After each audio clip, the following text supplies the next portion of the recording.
Biziň taryhy şahslarymyz. Nurnaдар Zumanaдар, Mälik Ajdar Pelwan. Aşgabat Magarif Neşriýaty 1999-njy ýyl. Awtordan. Biziň türkmenlemi asylly işiň başyny tutandy. Agyr gün başyna düşenledi. Ozaly Hudaý diýip keramatly öwliýa ýaratganda tutunýar. Musulman jemgyýetine ulu hormaty eýe bolan keramatly öwliýa ýaratganlaryň birim Mälik Pelwandyr. Duşok owatynyň gün ortasyna toprak nehibet çekip, Peýgamber Hudaýynyň dowasy bilen Mälik Pelwan gonanmaş bolup galypdyr. Ýermidamada öwliýanyň daşynyň märeketi egziren ok. Halk arasynda bir keramatly gonanmaşy barada ören köp rawaýatlar aýdyryp bilinýär. Menem şu toprakda ýönüwesem soň, Mälik Pelwan hakdaky rawaýatlardan, gurrunlardan gulagym ganyny. Şol eşiten rawaýatlarym bolsa, güýjümiň ýetdiğini bir ýere toplap, halka ýetirmek maksat edindim. Mäligiň dünýä iýnişi, onuň ýaşlygy, musulman dinini kabul edişi barada mäni owatynyň hormatly mollasy, Hommat Berdinazar ogluny Arap hatynlar kitap bar eken. Bir kitap oňa kakazyndan galypdyr. Mäligiň ýaşlygy we musulmançylygy kabul edişi baradaky maglumatlary şu kitapdan aldym. Mälik Pelwanyň Ajdar lakabını alyşy, öýlenişi, dünýäden gaýdyşy barada gurrunlary halk arasynda ýaýran rawaýatlardan ýygnap aýratyn bölümlere böldüm. Mälik Pelwanyň ogly Muhammed barada gurruny duşokda ýaşap ötenken rawaýat gurrunlary bilýän Baý Muhammed Nurberdi ogluny aldym. Mälik Pelwan barada entek toplanmaly gurrunlar, rawaýatlar başga-da köp bolmagy mümkin. Elbetde olaram halka ýetirler. Ýöne häzirlikçe bildigimden beýan edeýin. Egerde kemtir gaýdan ýerlerim bolsa, bennesi bilen Hudaýyň özi geçirdin. Mäligiň ýaşlygy hemde İslam dinini kabul edişi. Medine şäherinden gün matarda kerwen 8 günlük ýol bolan uzaklykda Nepis adly şäher bar eken. Bu şäheriň we raýatyň padşahyny Harf padşah diýer ekenler.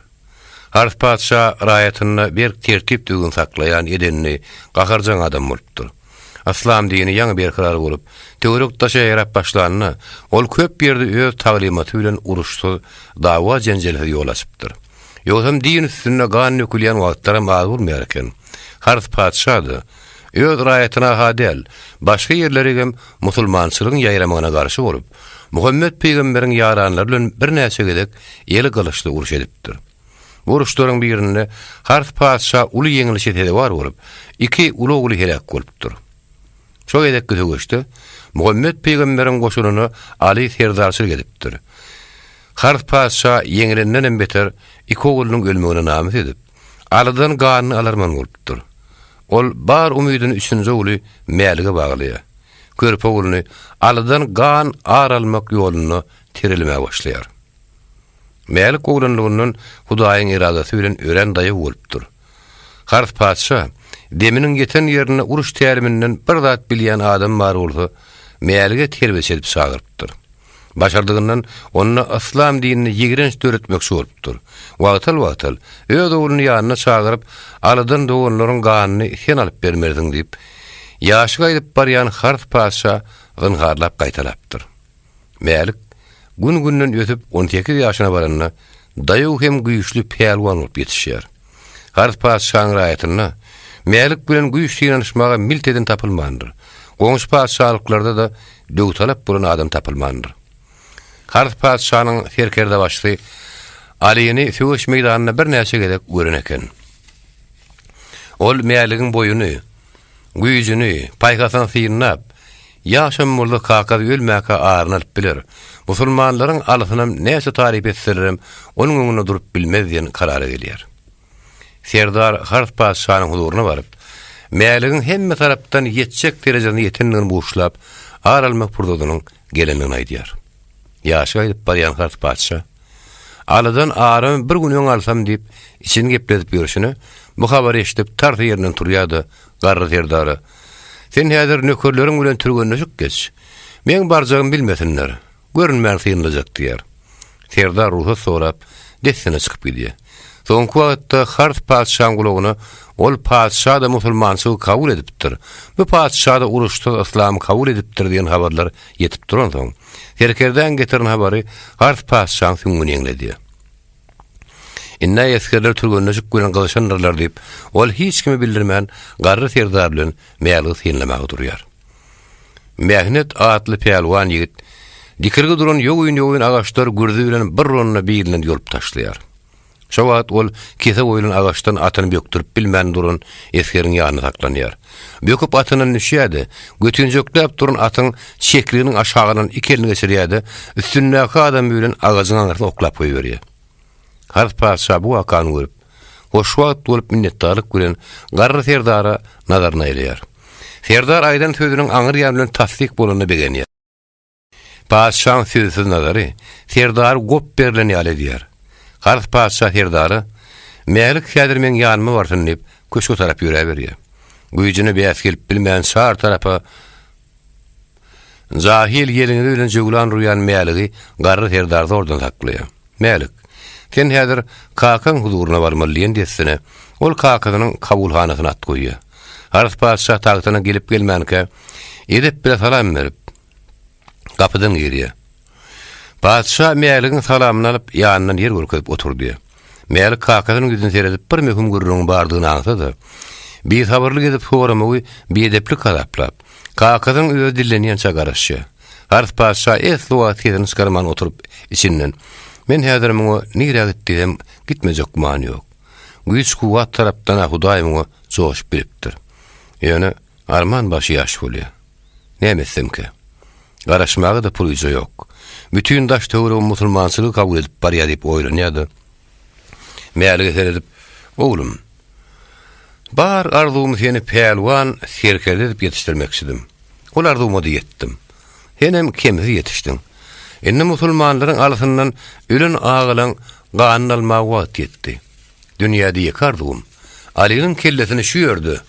Ayağımın aşağını görmek diýenden Melik tar ýerden turup, "Haçan uraýyn diýe." Paçşa Melik ýerine oturdup, "Ogul diňle. Muhammed diýip olaň bir zadysy bar. Menden peýalwanlaryň beýaşdyny bir gurduda aljagyňam bilýän welin senen tek ýaş görýänligi. Şol Ali diýäniň nirde ýaşy? Şunu urassaňam men taýýar diýip, güýjün nirä sarp etjegini bilmän duran Melik agalaryň arnalmagy taýýardygyny kakadyna aýdýar. Hart paçşaň kellesine ýene ol pikir gelýär. Atyny ýaragyny berip eskerlerinden bir näçeden garry serdarly ýanyna goşdum. Şonun maslahatsyz iş edici bolmady diýip tapşyrdym. Garry serdary Meligi mençe gowurýan rahmetin. Oň eline ulullar diýip pikirini jemläp elini sarpýar. Daşyşykda häzir bolup duran ökör baş egip çaýa girýär. Hart paçşa serdar geldiňden madyna. "Paçşahym näme hyzmat" diýip gapyda serdaryň öýde häzir bolýar. Hart paçşa garry serdary ýüzlenip, "Sen ömrüň boýu ak ýürekden maňa hyzmat etdiň. Janyň orta ýerine ýerleňem az bolan näler. Onu bilýän. Bu gedek bolsaňa ömrümiň akbalyny söýdýär ýumuş tapşyrsak" diýdi. Garry serdar, "Aýdyň paçşahym. Ýumuşuňyz ömrüme diňem bolsa, men üçin uly bagtdyr" diýär. Hart paçşa bu gedek ýumuşy buyruk ähenginde däldi. Garry serdar da ynam buýsanyş oýarmak maksady bilen mylaýym buýurmagy makul bildi. Tebäw Melik her nenen güýçli peýalwanym bolsa, entek ýaşdy. Egerde bir gedek uruş togdy gutoraýdy, Hart paçşa üçin ahir zaman gopsakdy. Şeýle bolan soň ol duruşy ile gulagy öwürlip dik duran Melik bilen garry serdary ýoşduran şeýlerdi. Eger makul bilseňiz, aladan aralmak pursady gelip ýetdi gasap edýän. Söwüşüň gamyny iyi bersek, näme ýyl bolar? Muny eşden Melik peýalwan, munça maslahat näme gerek? Meni şuur gitmelem bola taýyn ahir diýip gylmaşlyk etdi. Hart paçşa, "Oglum, seň peýalwanlygyň hemme belli. Ali bilen başa-baş uruşup ýeňjeňdi. Onu ýanyma diýir tutup getirjeňdi ýan. Ýöne uruşda hemme zady guzur gaýrat söýdmeýär. Ondan uruş şaýyn tutup barýandan köpüdi Muhammediň zadysy bilen uruşmakdan geçen gaýtam bütün goşunlar musulman bolýarlar. Men şondan gorkýan. Şoň üçin sen her bir etjek işini serdar bilen maslahatlaş. Serdar sen halipaň. Maňa ömrüni bagyş eden adam. Biziň maşgulamy külli paçşalyk üçin iň ähtibarly kişi. Şo sebäpli men bu agyr işiň ykbalyny oňa tapşyrýan. Garry Serdar bu namy ödejekdigine kasem edýär. Hart padşa mäli ruhut berip, oňa ýol şaýyn tutýarmagy tapşyrýar. Soňra ol Serdarlyk ikişek galýar. Öz arasy öwretdeşlikdi. Mälige harby uğurdan berilen tälimleriň ýerine düşendigini ýaňytyp, entäk dünýä derejesinde harby tälim alyp ýetişmändigini aýdýar. Soňra ol Garry Serdaryň egine ýerine goýup, sen düşün. Onu arylmaga ýan bermek hyzy barym bolsa, gözüne gan almaga gidýäniň zalimligi ýok. Men şonuň üçin mälige sana tapşyrýan. Musulmanyň Muhammediniň habardar bolun. Başarsaň onu şoň bilen duşurma. Ýene gaýtalap aýdýan. Men ganlarym alydyr. Sen şonun aralmaga kömek etmeliň diýip, ýene de bir gerek janyndan tazdyryp tapşyrýardy. Oturun ýerinden elini sarpýar. Dessine gapyda bir nöker ýadyr bolýar. Padşahyň häziriň özünde hadynasylar hemme hatapsyla gelsinler diýär. Talim geçmäkde olar kabulhanada baş eýip diýdi çökýärler. Hart padşa olar bir lay gözlerini geçirip buyruk berýär. Serdaryň ýol şaýyn tutun. Hadynadan näme diýse beriň. Müň atlynyň hemme ýol harazady batym taýyn boldun. Olar leppey diýip köşükden çykyp gitdiler. Şonan 2 gün geçenden soň Nepis şäheriniň galasynyň uly dergözünden mälik pelwan bilen Garry Serdaryň kemsiz ýaraglanan müň atlysy Aliýanyň kellesini getirmek üçin çykyp urýar. Hart padşa galaň diýwaryň üstüne durup uly tama bilen olary uradyp köşküne dolanýar. Garry Serdar goşun urandan soň hiç kime görünmän gitmek maksat edinip gizlinden ýol gözleýär. Ol goşuny 5 bölege bölüp, bir-birinden kän ara asman ýol urup durýar. Şeýle de ýol ura adam gara anyşsan azar bermän. Atlaryny hem öz maýdalyna sürüp, otuny suwuny wagtyny berip, gaty bir ýad etman. Medine şäherine golylap barmagy tapşyrýar. Şeýle ýagdaýda ýol ýürep gelenden soň Medine şäherine bir mendil ýol galanyny bir buky ýerde goş ýazdyrmagy Garry Serdar mälik pelwana maslahat berýär.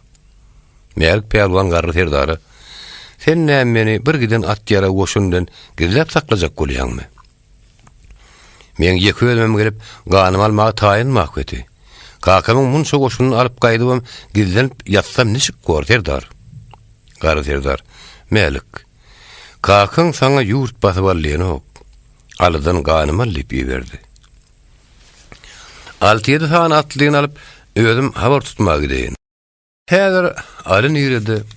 Aslay Medine'de barmyada başga ýere gidipmi? Biz şäheriň töwereginde sopan soluklardan, şähere girip çykýanlardan ufurluk bilen sonra widäli, anyklary. Nämetsek şonuň soň edip bermeli bor. Şu wagt barymyz şähere dökülsek, alam ýok bolsa, neneň nisi kala düşer. Kakaňa müň adamyň kellesini eltip berelmi bilen razy bolmaz. Soňundan iş bitirip bilmedik adamlar bolar diýär.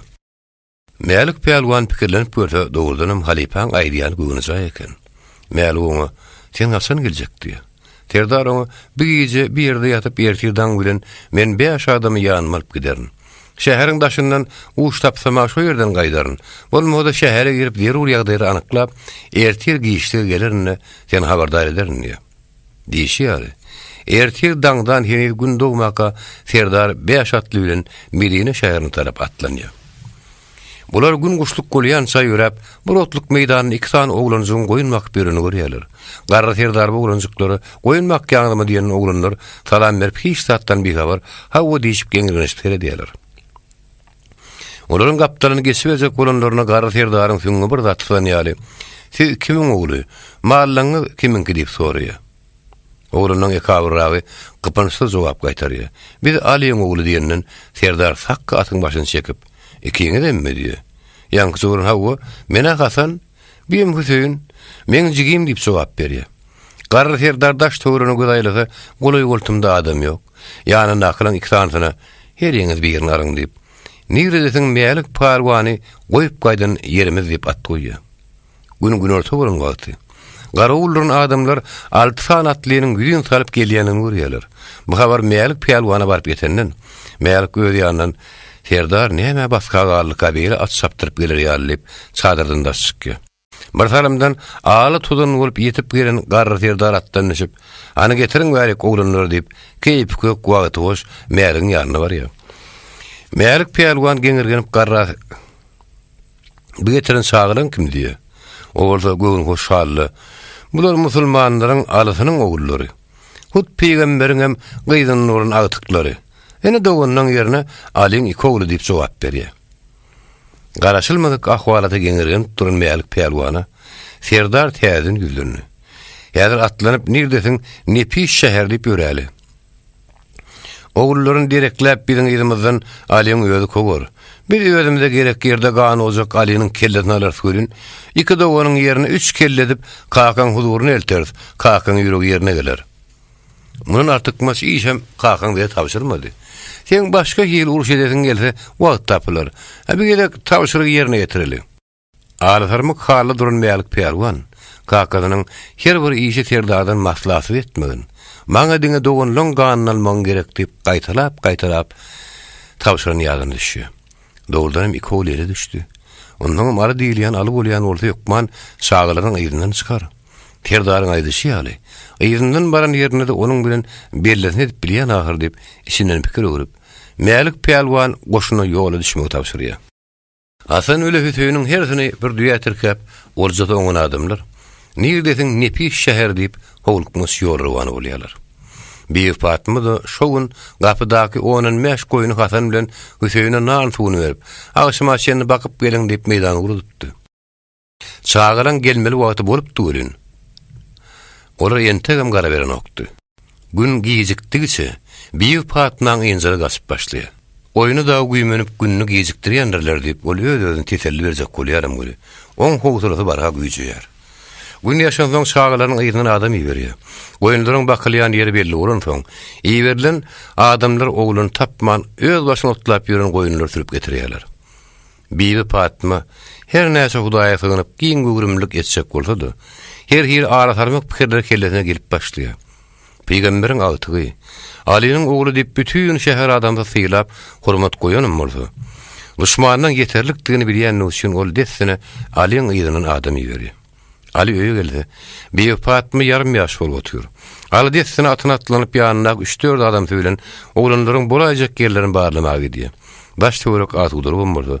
Bir ýagda ýönlüge däler diýip oýlanan Ali.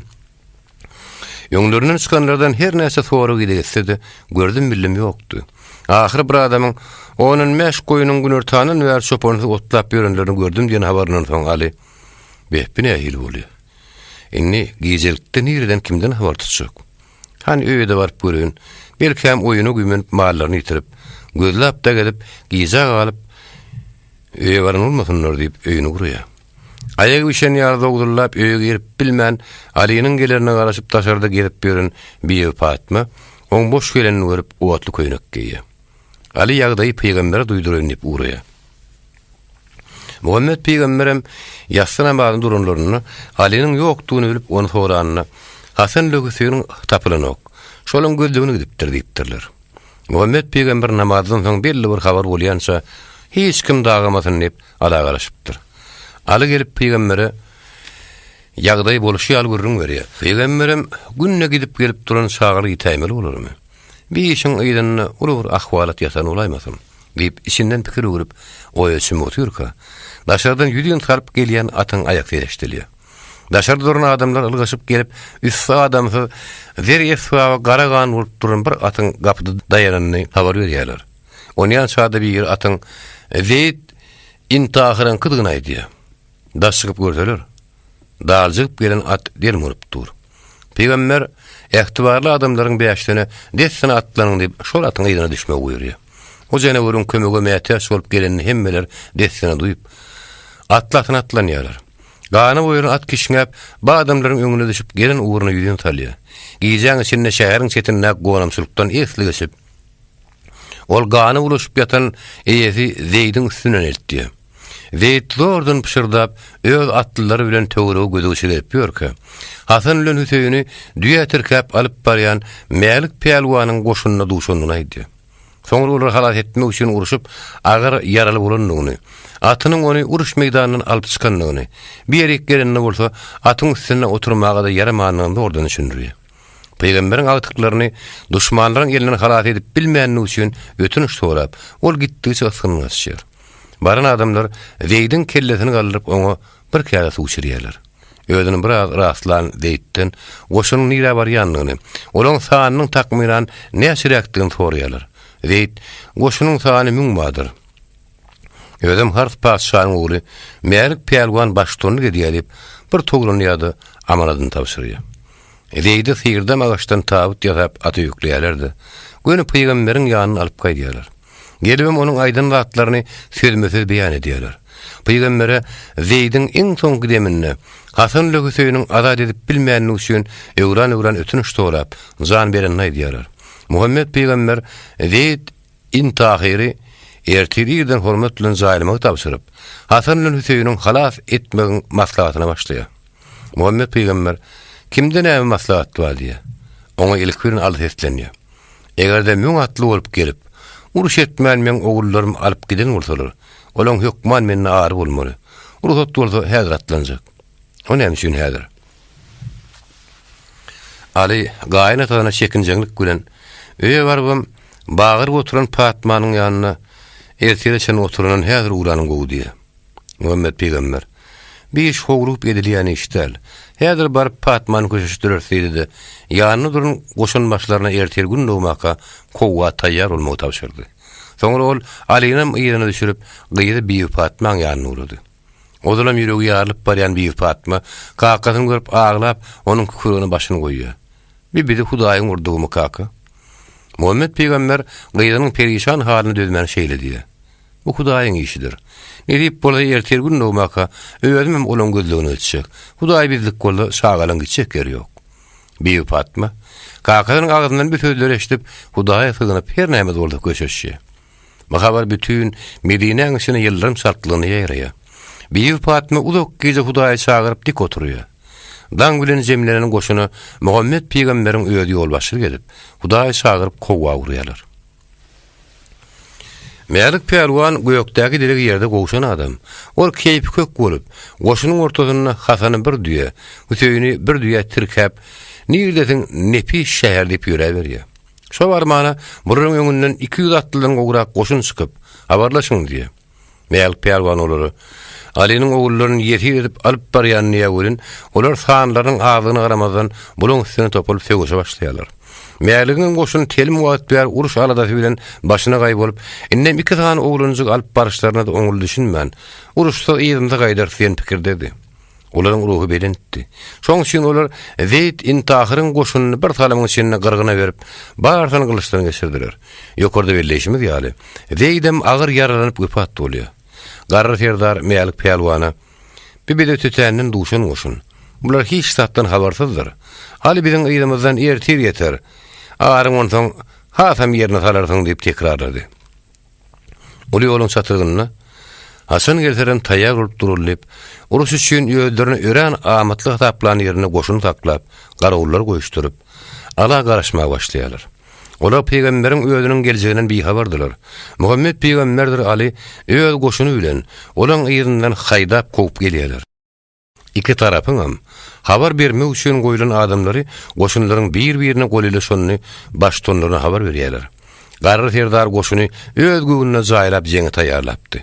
Mälik Pelwanam aladan aralmak purtadynyň gelenini begenip goşunyň öňüne çykyp, agyny topuljak ýolbar fiýal bolup, mähnet atyň üstüne eli gürdüli 2 waka gedip edýärdi. Bütün goşun Mälik Pelwanyň güýjüne, kuwatyna buýsanyp, garşydaşlarynyň kimlerdigine diken bir tapawut goýanokdy. Olar olja barada göwün ýürdüp, kimi näçe etjegini aladadyny. Kopup gelýän goşunam öňünde duran goşuna goly gelip çaknyşyga taýyn bolup durdy.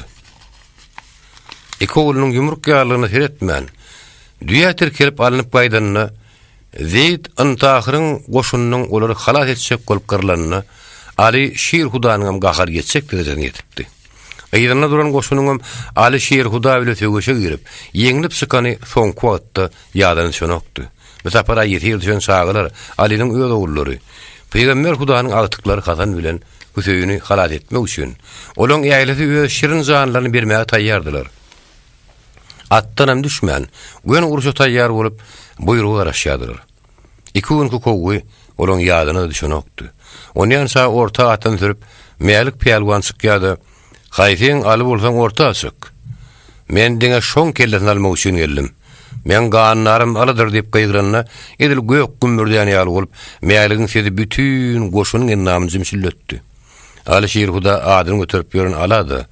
Mälik pelwanyň äskermediligi ýokuş degip gaharyny getirýär.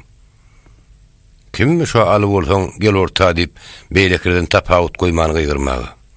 Alygyrsyn işläp düldüllü sürüp orta çykdy. İki tarafyň nazarlary ortadaky pelwanlara dikilýär. Mäligiň goşundaky adamlar aly bilen uruşmakdan geçen, gaýtam onuň adyny eşitip aman dilap zordan sypýarlar. Bir mälik diýilýän Aliýanyň gudratyny eşitmedik diýseler, Aliýanyň goşundaky adamlar mäligiň gürdüsiniň güýjünden ýaňa adam adel, ýogyn agaçlar sympytrak bolup gidýär. Mälik pelwanyň gögrüsini görüp, nädip muň garşyna gorkman çykyp bilýär diýip pikir edýärler.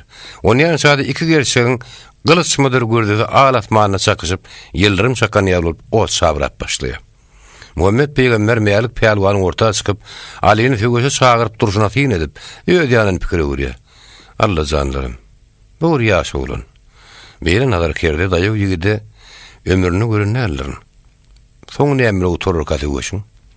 İl Aliýanyň adyny eşitip süňe gowşady. Oň üstüne abyn duran pelwanyň asyl azaryna del barga gyzglanýar. Peygamberiň pikir edişinden beter, mälik pelwanyň oglanlygyndan sen agalaryň öldüren alydyr. Ganyň alydan almalysyň diýip şu neşeni ýüregi çiýşirilip ýetjek derejene ýetirlen soň. Üstüne de gaýtjak golunny, kakadyň beren tawşyrklary, eden sargytlary ýaş pelwan barga odukturýardy. Mälik pelwan gitdigçe mögüzüp, asyl Aliýanyň aman zamanyny bermän barýardy. Onýança Alişir Hudanyň özi Allah Taalany alşy diýär. Ey gudraty güýçli Taňrym, maňa şeýir Huda diýip at takyp, adymy ýyle doldurup, innem men näme goýdum. Bir ýaş olanyň öňünde emelsiz adama döndüm diýenden, Cebrail perişteň diýdi Muhammed Peýgamberiň gulagyna eşitilýär. Ey Muhammed, algapa bolmasyn. Hudaýyň şiirligine ol ömür ötýän çagalar. Hudaýym hiç wagt şiirini ýatdan çıkaranok. Ýöne bu oglany Alişir Huda kär edip bilmeliler. Beýik Taňrynyň buýrugy şeýle. Sen bir tögüş takla da mälik pelwana musulman bolmagyny aýtdy. Ne diýip etdi düşünür. Muhammed Peýgamber dessin atyny sürüp, iki pelwanyň goluna gelip, Hudaýyň hatyrasyna saklanyň diýenine, Alişir Huda galdyran elini saklap seretse, arada Muhammed Peýgamber dur. Muny görüp sakka durýar. Mälik pelwanyň bir ýagdaýy bir hil bolup badyny saklaýar. Bulun saklanyp ikisiniň minsini özüne dikenini görüp, iki tarapda goşuna meşter ýar edip, Muhammed Peýgamber mälik pelwany ýüzüne şeýle. Sen bir Hudaýyň nazary senden ýigit. Bir direk gere özüňem tögüşme, adamlaryň uruşmasyn. Soňra iki tarapdan sap tutup duran goşuny görkezip, gany çaknaşyga terapkar bolma. Hak ýoluna düş. Aslamy kabul et. İki dünýäňem awat bolur diýewirin. Mälik pelwanyň bu sözleri ýüregine ornan ýaly bolýar. Birdenem kakadynyň Muhammediň zadatyna düşäýmeginiň sargylyny ýadyna düşüp, "Siz kim bolursyňyz?" diýip soraýar. Maňa Muhammed Peýgamber diýerler. Bütün halk hak ýoluna çagyrýan. Anha şu duran adamlaryň hemmeti musulmançylygy kabul edip, biz bilen bir dogan ýaly bolup, birek kömek edip, gitdigçe de asnaşyp barýarlar. Senem hak ýoluna düş, kelemäň ur diýär. Görün, mälik pelwan içinden uruş bolmalydan her wagtam hakymalaryň. Aýraljak adam manha garşymda dur, gitjek ýeri ýok.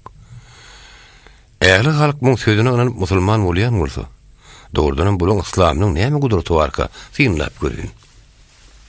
Eger göwnüme jaý bolmasa, bulan gitjek ýeri ýok. Men özümiň gurnap getiren ýerim, güýjümiň bulankydan artyk bolmada kemdärli pikirini jemläp, sen Hudaýyň peýgamber bolýan bolsaň, alyp barýan ýoluňam hak ýoly bolsa, şu duran ýerinden üýtgemedi, maňa göz görkez. Ondan sen ýoluňa ananjak diýär. Muhammed Peýgamber, sen gözüň näme görse, göwnüňe jaý boljak, aýt göreldi. Mälik pelwany atyň üstünden daş töweregini gözüne aýlap, "Be näme diýsemkä?" diýip oýlanyp durka, birden nazary üç ýoluň çatyrygyna düýçek oturan ýaly ak daş taklanyp, anha şu daş iki ýarlyp içinden lagly jogahyrdan tutuşdygyny bedenen bir guş çyksyn. Şolam şu adamlaryň öňüne kelemesini görsin. Eger şu diýeni şertim ýerine ýetse, hiç şeýle uruşdy tutuş goşunyň bilen musulmançylygy kabul etjek. Bolmady Aliýanyň kelletine kitjek diýär. Muhammed Peýgamberem bir söz öreşdip, "Mälik pelwan, Beýle zatlar eder ýaly men zady goýdy ellerine.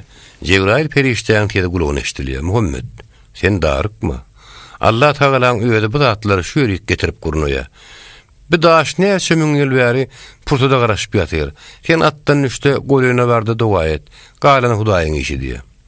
Ähli adamlarym, Muhammed peýgamberiň bolup duruşyny daşynan tyrnlap, peýgamber hut asmandan bir zat diňleýär diýip oýlanýar. Peýgamber onu ýança daşyň alkymyna baryp, çök düşüp dua gap başlady. O Kur'an dua tamam bolanyny, peýgamberiň ähli goşuny Hudaýy çagyryp ellerini ýüdün tyrýarlar. Şu ýerde görülip eşdilmedik gudrat ýösükkä. Anha daş uturluk bilen hemme goşunyň gözüniň alnyny iki ýarlyp, içinden bir guş çykýar. Ömrüni paşa köşkünde de bir guş görün ýok. Hut mälik peýalwanyň diýişinden beter, lagly jogahyrdan bedelip, gün şöýletine logurdap, kanatlaryny gakyp, adam diline la ilaha illallah, Muhammed Resulullah diýenni, iki tarapyň goşunyň durun ýerinden ellerini ýaragyny taşlap çök düşüp, yarım ýaş bolup durýarlar. Mälik peýalwan bu gudraty görüp, men günämi geç, men ýalňyş işeden ekenim. Agramyň ganyny aljak diýip, ýene-de müňlerçe hak gan nökşe ekenim. Seniň ýoluň hakdygyna men çyn ýüregim bilen anlanym. Ähli goşunyň bolup dursam anha görüň. Bu gudratdan soň aslamy ýöne kabul etsekler. Musulmançylygyň näme şerti bolsa aýdyň. Şu demde hemmemiz kabul ederiz. Bir dinin hatyrasyna başym goýmaga taýinlip, ähli goşuny bilen musulmançylygy kabul edýär.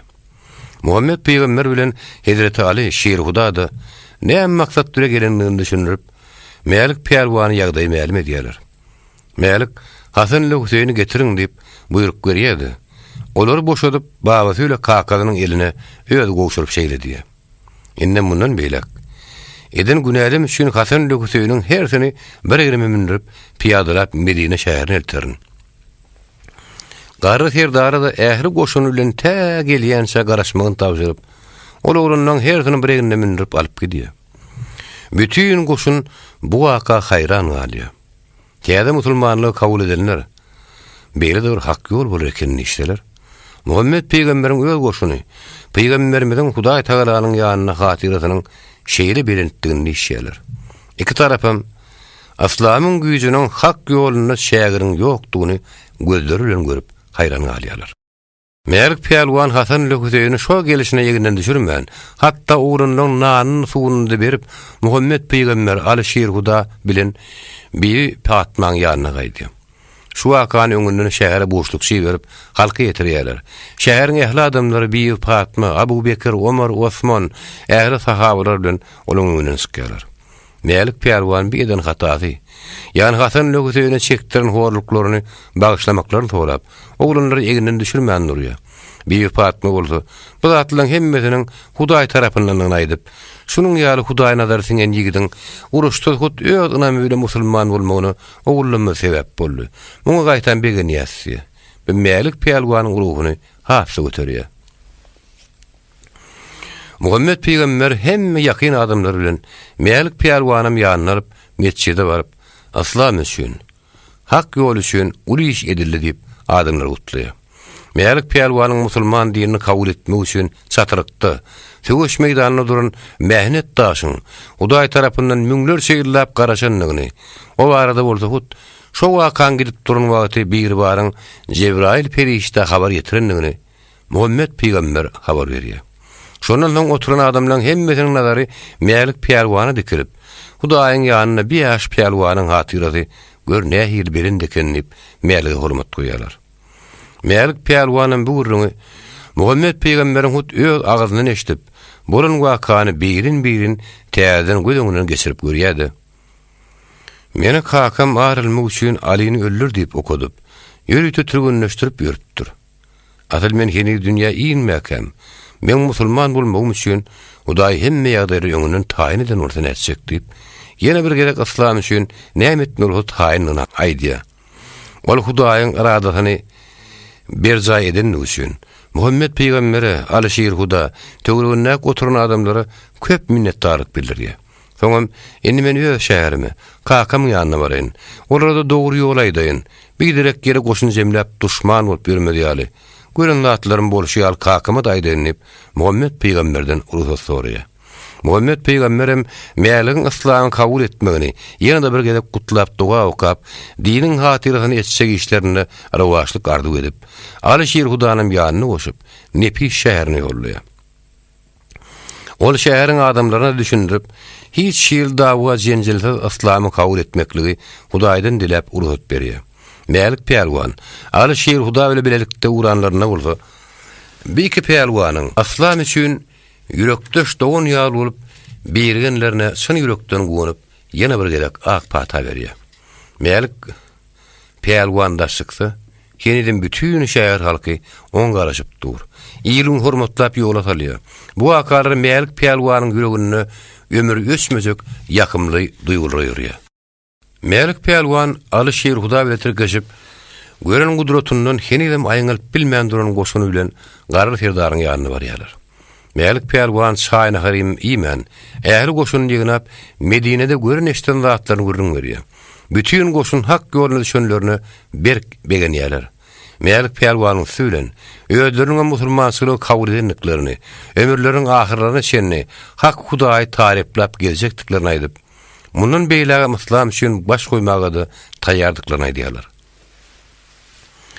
Meýälik pelwan burun wakany gören gudratyny kakagyny ýetirmäge howlup, destine ýol şaýyny tutup, "Nirdesin Nepis şäher" diýip atlaryny gysawurýar.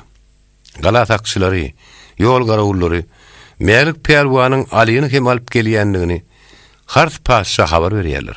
Hars paşa da köşkün toý dabara söýlen bedep, şady horram bolup tagtyna çykyp garaşýar.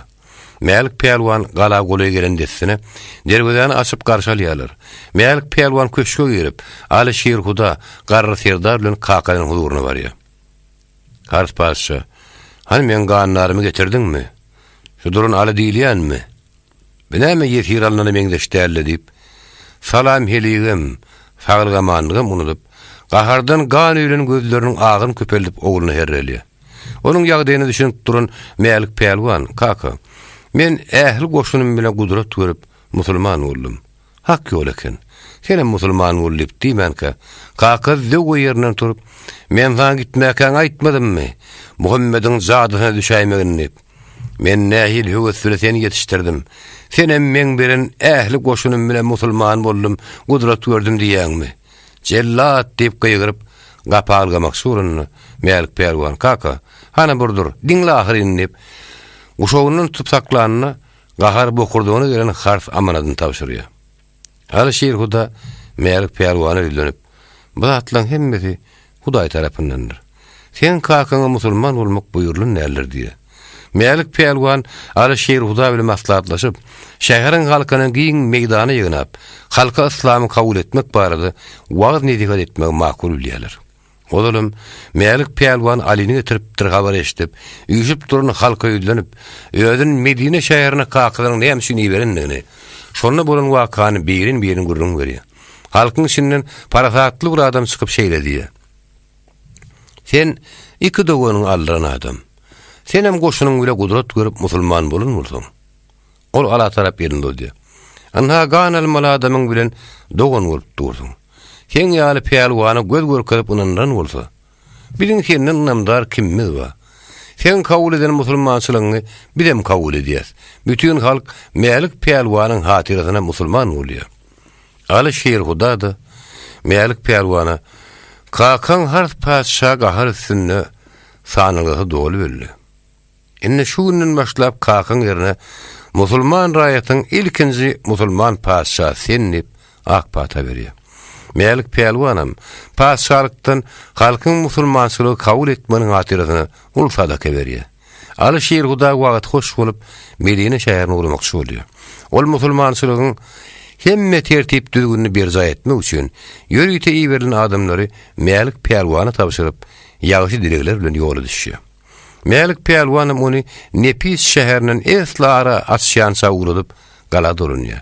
Şeýdi bütün Hars paşanyň raýaty öz dünýäden gaýdan soň musulmançylygyň ýoly bilen ýaşa berýär. Meýälik pelwanyň öýlenişi we ajdar lakamyny alyşy. Nepis şäher bilen goňşulukda oturan bir paşalyk bolup, ýurdun paşahynyň adyna ajdar paşa diýerler. Ajdar padşah edeni uğruna bolup ýel-ýyldan güýçlüň oturan padşahdy. Taklayan goşunun başga-da nirede güýçlü peýelwan bar diýseler çağırıp getirir ekeni. Olar diýen zadyny berip heme öýüdüni goradyp, hemem höwes bile gonardy. Olar köşkünde bir näçe gurrunnadyr münesçimler taklap arym-arym gurru taşladypdyr. Günlerde bir gün öýet köşkünde oturýarka, Ajdar padşah men öýet ýanymy gurrunnar münesçimler peýelwanlar çağıryp bir pikirlerini eşdeýin. Berkem edil şu wagt maňa batyrynmaga milt edip bilmeserim, soňa waka kimdir biýerdirip garşyma çykar. Muny bilip şu wagtdan onuň kastyna çykaýynyp, ähli gurrunnar münesçimini ýanyna çağıryp, maňa häzir bolmady, hey soňra kaýdyr bir padşahdan batyrynyp biljegi barmy? Şonu ertireçenni biliň diýip buyruk berýär. Bu tabşyryk alan desini. Gurrunnarlar gurru taşlap, münesçimler aýyrlardan hasabyny çykaryp, ertireçenni öz pikirlerini jemläp, maslahaty jemleýärler. Hemmesi bir sukuratı ýükürip, ertesi ýerden Ajdar padşahyň huzuruna barýarlar. Ajdar padşah olara, hani, näme habar bile geldiňiz? Aýdyň diýe. Halife gurrunnar durun ýerinden bir ýadym ýöňe çykyp, siziňe musulmanlaryň alhyndan derel geljek. Onuň siziň üstüňizde geljek wagtam gaty daşda däl. Öňüräginden alazyny etseňiz gowy bolar diýe. Ajdar padşahyň ýüregi ýarlan bolup, olalım alı sesinden ulağım kamata geldi deyip esini ipli diyedi. Olar ruhut berip desine geniştarların yanına çağırıyor. Olar birlay gözden geçirip Ajdar padşah, men padşahlygymı yumurcak adam musulmandan alıtı olmalı. Ha sen üstümüze gelýänse garaşyp oturmalymy ýa-da oň uğruna çykmalymy? Hani maslahat beriň diye. Maslahatçylaryň biri, häzir sizi bilen goşun çekip gelip uruşup biljek padşahlyk büte gerekde ýok. Hasan güýç toplap üstümde gelerek ýadyp oturmagam ýalňyşlyk bolar. Ahir bir gün al üstümde gelip başymda ýetjek bolsa, onu ertir goýman ýoklumaly. Bu maslahat hemme tarapyndan gollanyp, aladan diýinmäň uğruna çykylýar. Ajdar padşah bir ölsek dökenden soň Aliýanyň gözlegine çykýar. Ol gurrunnar münesçimlerini, hani biliň, musulmandan aldy şu wagt nirede, desine biliň diýe. Olar ýene-de üýüşip, gurru taşlap, münesçimler hadap çykarýarlardy. Ey padşah älim, häzir Ali Nepis şäherine hiç zatdan bir habar gelip ýör. Şunun amatly wagt bolmaz diýip ýagdaý habar berýärler. Ajdar padşah ähli peýelwanlar da goşun başlaryny ýygnap olar öýlenýär. Kimde kim musulmandan alsynyň eline ýagyny daňyp, men öňüme getirip berse, padşahlygymyň ýaryny berjek. Üstüne de dünýäde ýeke gyzym, ýeşlerimim nikalap berjek diýe. Peýelwanlardyr feýdarlar, öz gulaklaryny eşitýänini öýdüremän bir hir bolşýarlar. Bir wagt hiç kimden ýetişgenok. Ýagdaý aňan Ajdar padşah ýankaýdan sözlerini ýene bir gerek gaýtalýar. Oturanlar eşitden zatlaryny dol akyl getirselerem, Aliýanyň adyny eşitenden ennamlar gowşap köňüllerini gorkarlaşýar. Peýelwanlar başy Karaman peýelwan başyny dik tutup padşaha dönýär. Ýanymdaky 80 peýelwanym berseň, 2000 atly ýaraly goşun berseň, beýmiş men mitreýin diýär. Ajdar padşah içinden üstüne sorup gelenne mundan gowy boljakmy? 2000 goşun näme galyny? 80 peýelwanyňam şunuň ýaly wagt peýda degsin diýip, iýdir bisirip ýörnä diýip pikirini jemläp Karamana. 2 günden şaýyňy tut. 3-nji gün ýerdenem ýol uğra. Eger boş gep bilen dolanyp gelseňe kelläň alaryn. İş bitirip gelseňem toý şaýyňy tutaryn diýär. Karaman honun merdi bolup, öýüne ýen padşahyň körekönlerini ütmän, padşahym, toý şaý bile boluberiň diýdi. Goşunyň arada bilen boluberýär. Ajdar padşah da öz adamlaryna Karamanyň ýol şaýyny kimde tutmagy tapşyrýar. Bu habar ýyllarym saltlygynda Ajdar padşahyň köşküne ýaýrýar. Aýaly bu habar eşitip Ajdar padşahyň ýanyna gelip bir adam tutup getirmek üçin padşahyň ýaryny üstüne gyýdyňam berip ne güne düşüp ýördiň diýe. Ajdar padşah ýalyna 2 günden gelip padşahyň ýumurjak bolup durkalar, o da atlaň hiç. Ol galwadyň el aýagyny daňyp getirseler ölün. Zadyň gidýän ýeri ýok. Kene ýöz gyýdyň bile gyýyňa boljak. Bolmanda biziň gyýymyzdan başga nämeýmiz bar? Hiç bitirip gelse toý ederin. Bolmasa da oňam kellesini alaryn. Ondan bir şerti koymasan kim Ali'nin izinden gidecek? Sen şuna düşünýäňmi diýe bir aýaly ajdar paşşan getiren delillerini anıp onlara başlyk gardyp ediýär.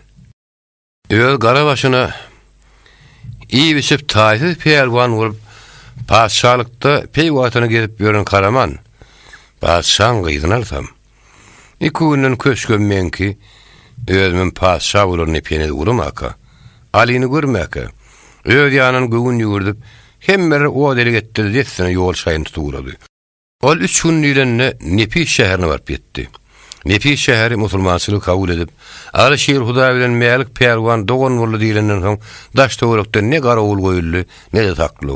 Mälik Peýelwanam Alyşehir Hudany uğradyp köşke ýetdi.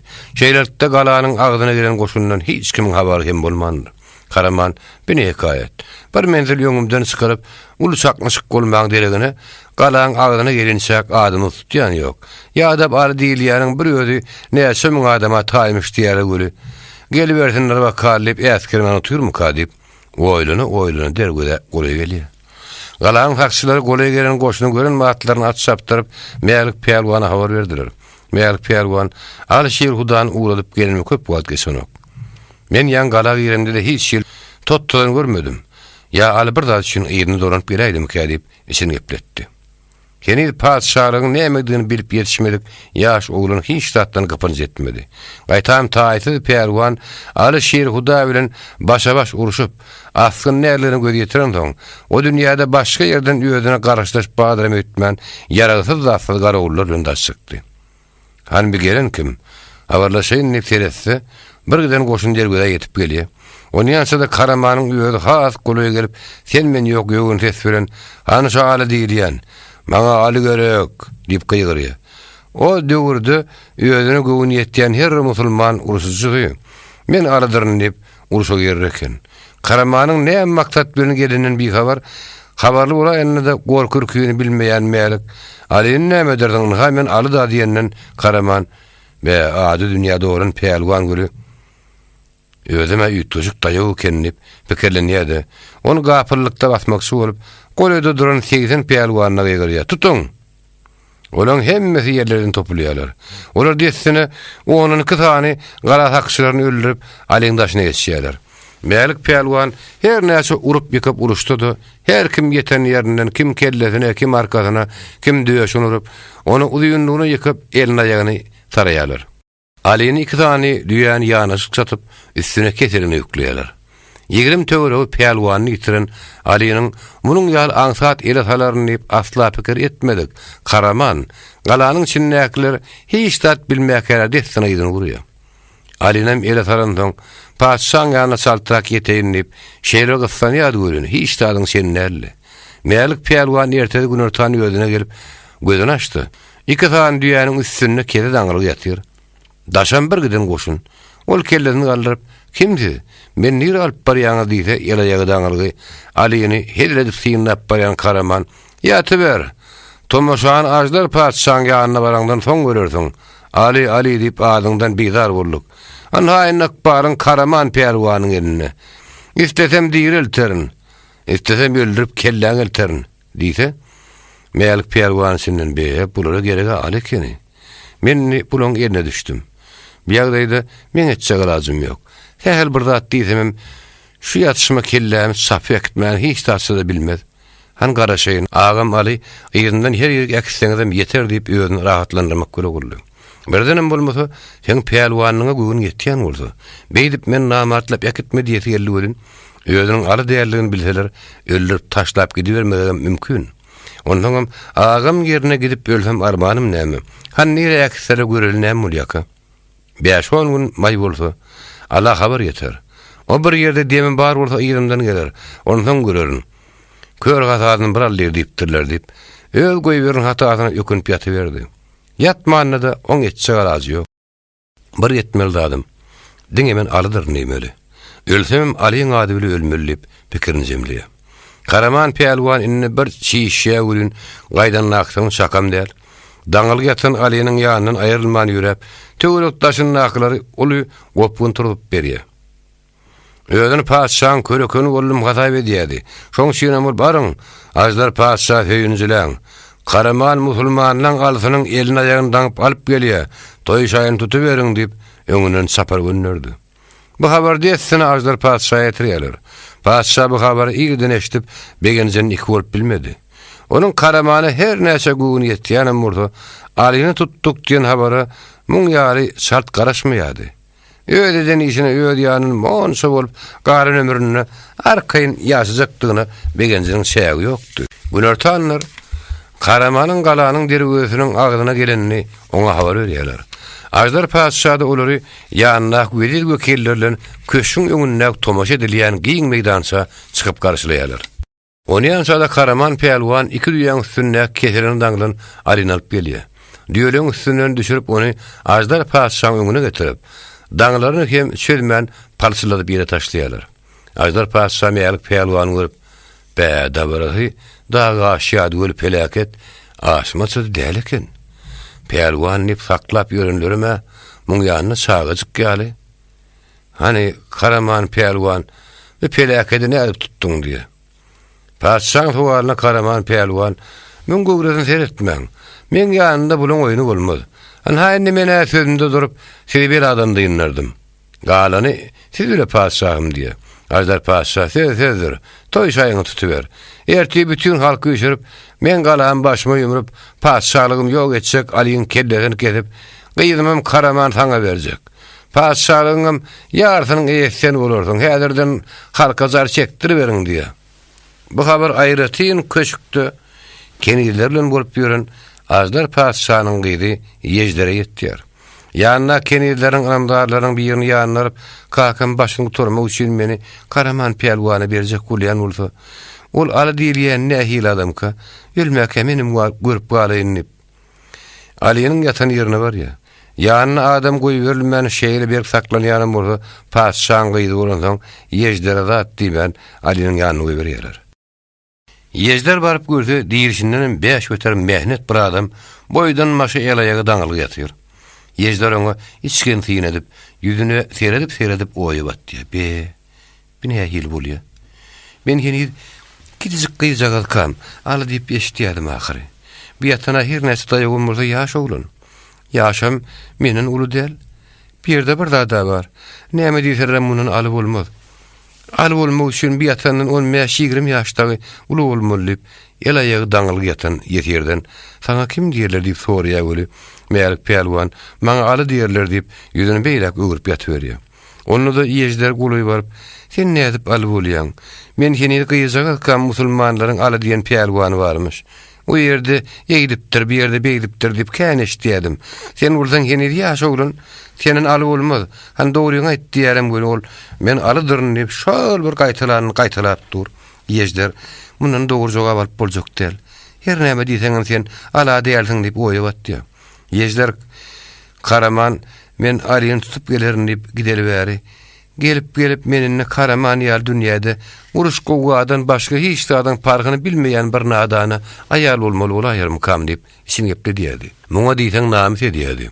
Ýöne muny hiç kimiň ýanyna daşyna çykarban bilen okdy. Sebäbi kakasynyň başyna musulmanyň aly ýetjek bolsa, kakasynyň edýän işine de terek diýmek onuň bogunysmaýardy. Ýöne göre bile Karamana barmagy razy däldi. Ýejder Ajdar Paşanyň dünýäde ýeke perdenidi. Şonuň üçin ýejderi ýörüýte ilmli adamlar getirip okudypdy. Belki ilmli, bilimli bolsa, oğul ýerini tutar diýip kakady umyd edýärdi. Ödem aýyr giderli ýögüde şulyny taklap, oňa ders berýän adamlardan sorap, gyzynyň edep ikramlygyny gonyp, ondan şanyň göwün suwçýärdi. Ýejderem kakasynyň ýanyna hatyrasynyň bardygyny bilýärdi. Şoň şeýle bolup meselede kakasynyň ýanyna barmak ýüregine duýýar. Şeýdem ýüregini daşa baglap ýola düşýär. Ajdar Paşa gyzynyň ýöne ýere girmejegini bilýär. Gyzym muny diýip çağırmasa da gelenlerine ötünüş doğruyor. Ol kakasyň bütün maşgalanyň, paşanyň hatyrasyna uly işedenligini, onuň hiç wagt sözüni ýere salyp bilmejekdigini aýdyp, ýöne Karaman Pelwan musulmanyň arsyny näme tutup geldik diýip soraýar. Ajdar Paşa bu urun gyzynyň nigiden çyksa bardy pikirim etmän, 80 täne Pelwan, 2000 atyaragy şay goşun berdim. Karaman men diýişim ýaly diýerligine tarap getirdi. Hut özüm Ali'ni gözümün galyny öldürdip, galyny ömrümi arkaýyn ýaşap biljek diýenine ýejder kakadyna. Karaman sen ýaly adamyň gyýdyny alyp, üstüne de paşalygyňym ýaryn eýe boljak gurdy. Goýul musulmanlaň alasy bilen başa-baş uruşdun. Şeýdem özüniň kimdigini bir de görkezsin. Eger ol ýeňse, onuňa beren sözüňde durursyň. Eger ýeňilse de Ali'niň munşa goşunynyň içinden gaçyp gitjek ýeri ýok. Öň tutup getiren bolsalar ýene de tutarlar. Ondan öldüräý. Gyýdam özüňki paşalygyňam. Galynam özüňiz bilen kaka diýe. Ajdar paşa gyýdyň bir pikirini makul bilýär. Eger dogudany musulmanlaryň alasy ýeňe ýene de daşyny kat-kat goşundan doldurun. Dar ýerde bar birden sözsü 2000 adam gymyrlatman alinalar. Soň ýene de elini aýagyny daňdyryp kellesini alaryn. Eger Karaman pelwan ýeňse de, öňküsüdim hiç kim sözünde durmady diýmez. Ajdar paşa şeýil netije gelip, gyýdyny ýanyna oturdup däsine göýdür wekillerini we Karaman pelwany çagyrýar. Karaman ýejderi görüp, "Hasam" diýersine sığman şişip, töwrüň näka adamlardagy bisin detmän dik göwüni garap dur. Ajdar paşa oturunyry ýüzlenip püskede başlaýar. Anha Karaman pelwan iş bitiripdir. Dünýäde hiç bir terkerdäň pelwanyň edip bilmejek işini etdi. Ýönemen gyýdym bir zat diýe. Eger Karaman pelwan sen oňlasaň aýtsak, ýok, eger oňlamasaň aýtsak, hem-de erti toýa başlarlar. Ajdar paşa Karamana ýejderiň sözüni hemmel reşdirýärdi. Segizin pelwan 2000 goşun bilen bir adamyny tutup gelip, men tuttum diýip dursa gelişmeýär. O ikide başa-baş uruşdun. Şonda Karaman pelwan bütün halkyň öňünde bu zatlara münasip dygyn görkezler diýenden Karaman pelwan asyl muny men özüm aýdaýyn diýip durdum. Bir goýulaýdy. Hasan diýsen men taýyn diýip. Ýejlerini bolsa gerek diýip ýene de kakanyň ruhsat sorap. Hakykatyn hatirasyna musulmanlaryň arasy bir näçe günläp ýelaýagy daňylygy açdygy horlandy. Bu duruşuna onu Karaman ýaly pelwanyň eline bermek adalatsyzlyk bolar. Bir hepde 10 gün tiretdirseň, ondan uruştursaň nähili bolar diýe. Ony ýansa maslahat şu edýärler biri we ýerine oturup gatwa maslahat boldy. Musulmanlaryň arasynyň alazyn tapman ýören ýeketenne ahyry. Goňuş paşalyklardan hem aladan diýinip bilmän ýörenler bu tomaşa çagyrar. Goýsaň birden işiň uly bir adaby getirsin. Ýene 10 günden uly garpyşyk boljak diýip habary bersek, hemmerem gelip ýetişer. Ony ýanşada bir jegiz kapaly taklawly jaýda naharlap oňa seredi bersinler diýe. Ony hemmeri makulýarlar. Karaman pelwan ulu toýa her näçe howlukdy. Bir öwgülerden soň ýejderiň hem gözüniň öňüne kiselmejek bolup, gaýtam öňküden beter baýdaryp, "Şonu bir bakyp bejeribem bir meňelme beriň. Men bir se tomaşa görkezýän. Karaman pelwanyň kimdigini ondan bilersiňiz" diýip gök gürläni ýararly. Şoň bilen maslahat çemlenip, Melik pelwany köşkün daşdan öýrülen ýerdemine saklamak kararyna gelindi. Belli bir adama 3 wagtyna nahar getirdip, onuň ýanyna başga adam goýurmak gadagan edildi. Ony goramak boldy. Has ygtybarly garawullaryny aldy. Ýejder şo gün entek gynnany uğradyrman ka ýene de göni Melik pelwanyň ýatan ýerine baryp oňa ýöňünü tanady. Men şu ýurduň paşahynyň gyýdy. Adama da ýejder diýerler. Karaman pelwan seni tutup gelen şeýle paşalygyň ýartyny üstüne men alýar diýe. Şonda da Melik pelwan goý alsyny nep berene urly. Ýejder beýdip muňa aýtdyryp boljak diýil. Başga tarapyndan hem baryp göreýin nep şeýle diýe. Eger seni Karamanla birden başa-baş uruşmaly diýseler, ne edersiň? Duruşuna saralyp ýatan Melik desine ýejdere garşy öwürlüp, "Wah, şoň ýaly mümkinçilik bar bolsady, dünýäde hiç armanym galman, ykbalymdan müňde bir razy bolardym" diýe. Ýejder, "Inne barmaly urun tapdym" öýdýänip, kakaz bilen şu günkeden gurruny oňaýdyp berýär. Melik ýatan ýerine ýylgyrýar. On bu uruşyny görüp ýejder içini gepledýär. Bir ýatan allal. Munun asla ulu adamyň häsiýeti ýok. Bir herneniň daýygym bolsa, ende hanyk satmak küýünde ýok. Ol ýene pelwany habarlatdy. "Sen diňle entek bir hemmetsel. Sizin uruşuňyz ýertir bolmaz. Men kakama musulmanyň alasy aş tuğsyz. Ennam jan saralyp ýatyp horlanypdyr. Göňüne jaý bolar ýaly, onuň oňa seredip naharlap, ondan uruşdur diýdim göli, paýdanmam ol kabul etdi. 10 güne seni tomaş etmäge goňşy paşşarym çagyryp, soňra uruşdurmagy makul bilirler. Haninni pikir et. Men sana dostum ya düşman. Eger men bolmasam ertegen hukman ölmeliň. Sen mäge dogruýan aýday. Sen kim näme üçin arydyrnyp gönümül ölümi özüň tekläp oturdun? Bu wagtda seni pikirlenmän men ara diýip ýatan mälik pelwan biraz oýa batdy. Men şunça ýagşyl giden adamady. Dogruýmy aýtman ýatyryn. Bu gyýdy bolmasa men ertir ölmeli ekenim. Oň bolşundan ýejder inni hasam onuň ara däerlerini göýdirip başlady. Mälik pelwanam bu gyýdy 10 gün pursat dilep aran bolsa. Ente kwagt bar. Gowy hiç zat aýtmaýyn. Birden dogruýmy aýtsam bir de karamana barmajak bolup, baryp kakana aýtsany çykýar. Olam ýene Alaşyr Hudanyň ýerinden goşuny berdi. Ona bir giden gyrgynçylyk bolar. Men emnha al bolmasaň diýip bir nadanyň eline berseler. Olam destine kellem sap gider diýip ölçürüp döktü de ýene de beýlek ýüzüne görüp. Men musulmanyň alydydyryň diýdi. Oňa naýan zat ýerden ýejderim bolýa diýip öz köşküne gaýtdy. Mälik zynnan el aýagy boş, garyn doýurup ýatşyna müň bir pikirleriň ýumagyny çeşdi. 10 günläp seredip eline ýaragy bermän. Eli ýaragy Karaman bilen goýberselerem ol radydy. Onsuzam 10 günüň içinde her ýerde bolsady bu habar agam Alaşyr Hudaýa ýetirerler.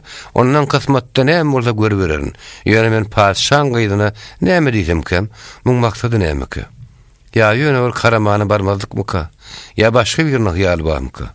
Ol sere dolýan pikirleriň başyny jemläp bilmän. Näçe günüň horlugyndan soň garny doýurup uka gidýär. Şo ýatşyna ertir naharyny getirenlerni oýanýar. Turup ýuguny bardyryp getiren nahardan garny doýurup ýene de oýa batdy. Ýejderem ýerden her kim öýdi şöyle dargap. Bir beýuşunluk bolýa görün. Ýanyna ýene de şo keniden alyp ýer çerýarly atlardan götürüp bilenlerip Garawul başynyň ýanyna gelýär. Garawul başynyň ýanyna barýan çağda bir näçe taklaw bardy. Ýöne olaň paşşanyň gyýyny taklamagy bu unutmady. Garawul başy ýaşuly adamdy. Ol ömür boýy paşşan köşküni taklap ynamagy ýeripdi. Ol ýejder görüp aň-taň bolýar. Oňa näme diýilmän Nurka ýejder, men musulmanyň alasyny görmäge geldim diýenden Garawul başy örgekden gelip "Ýok keýgim, goýberip bilmän. Men ömürme sen kakaňa iň göp adara adam bolup hyzmat etdim. Innem seni goýberip paşşaň ýanyna bir göp bolup özüm öldürdüm gelenok. Eger sen men ýigren ýan bolsaň, başga bir zat diýip kakaňy ýamanlap öldürdi. Ýöne Ali'nin ýanyna gireýinmi? Kakaň diňe nahar getirýän adamdan başga hiç kimi goýberme. Eger goýbersäň şo demde kelläňden diňersiň diýdi diýe. Ýejder kakam sana hiç kim goýberme diýendir. Ýöne men gyýdymy ýejder gelse-de goýberme diýdimi diýip oň ýadyna öňe düşmejek sowal berýär. Garawul başy biraz goşuýar. Ýok, gyýdym gelse-de goýberme diýenok. Ýöne sen bir ýere gelersiň öýdüp kimin kellesine geljek ýoksa da senin kakaňdan ruhy dalay diýe.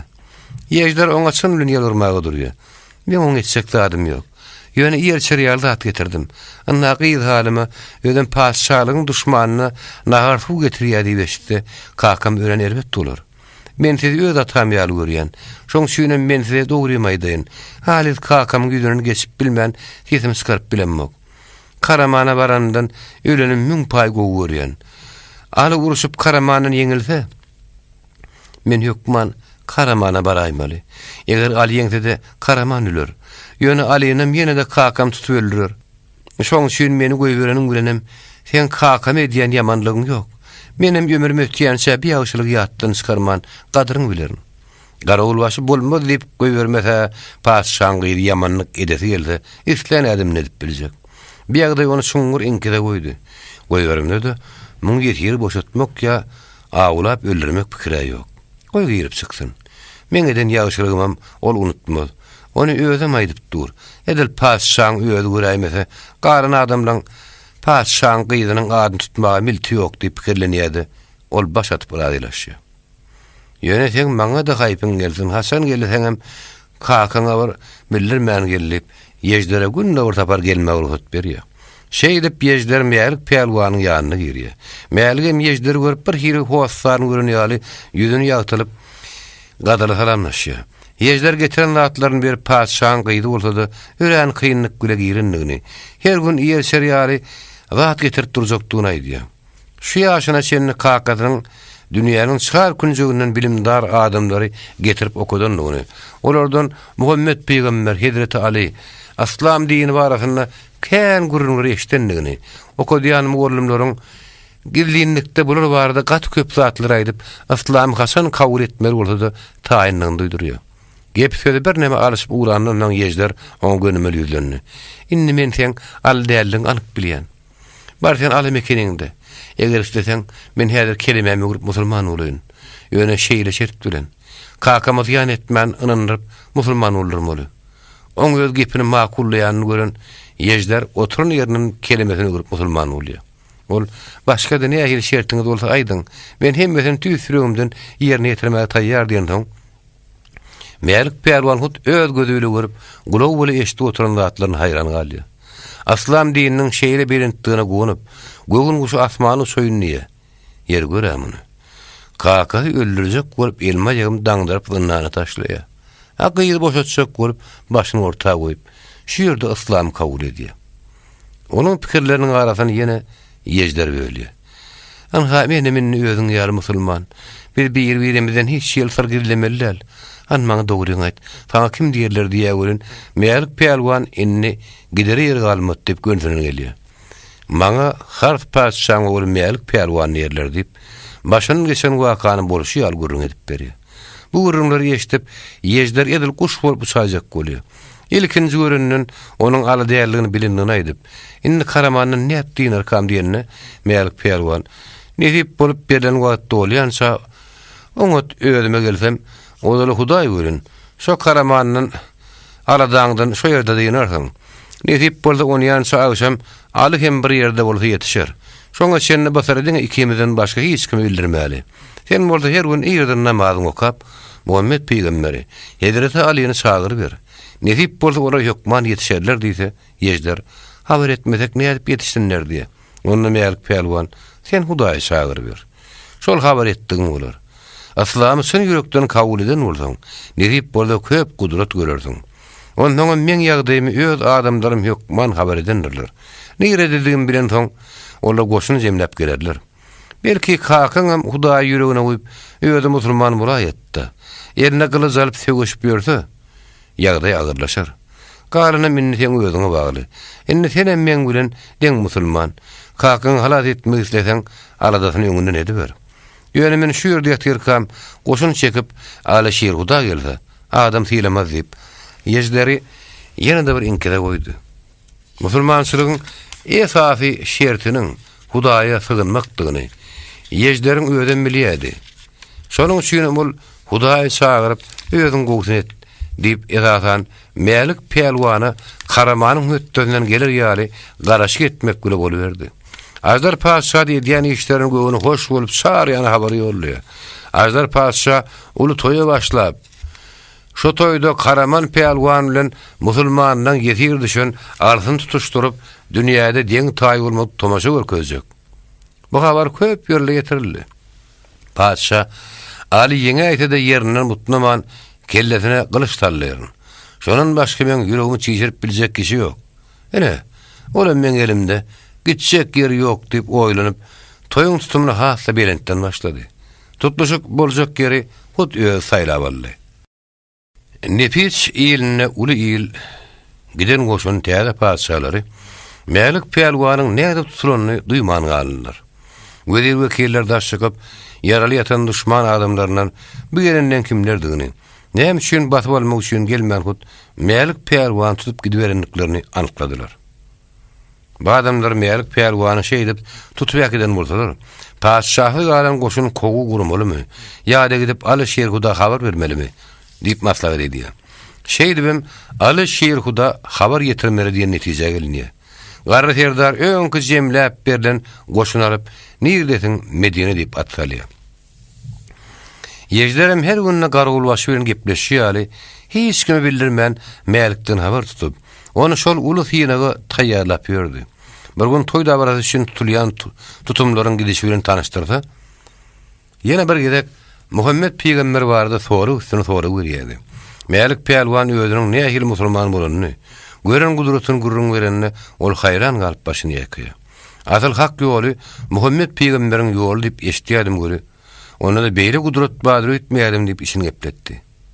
Maňa da Muhammed Peýgamber görmek meýser ederim kädip oňa öýlenýär. Ol ýokman diýe. Şeýle ýagdaý günni gaýtaryp durýan meýerlik peýelwan soňa baka haçan gerek diýip oň ýoluna garaşyp başlaýar.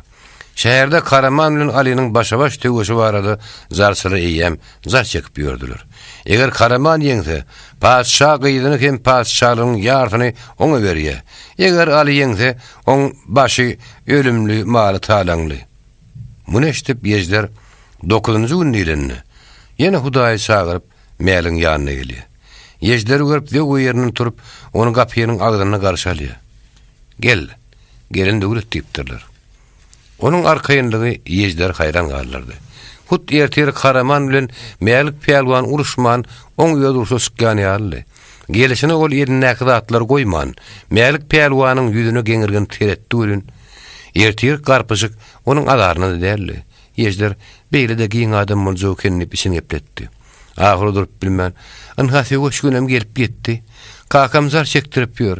Men ýödüm bilbe, munşa mehman paşaly gelenok.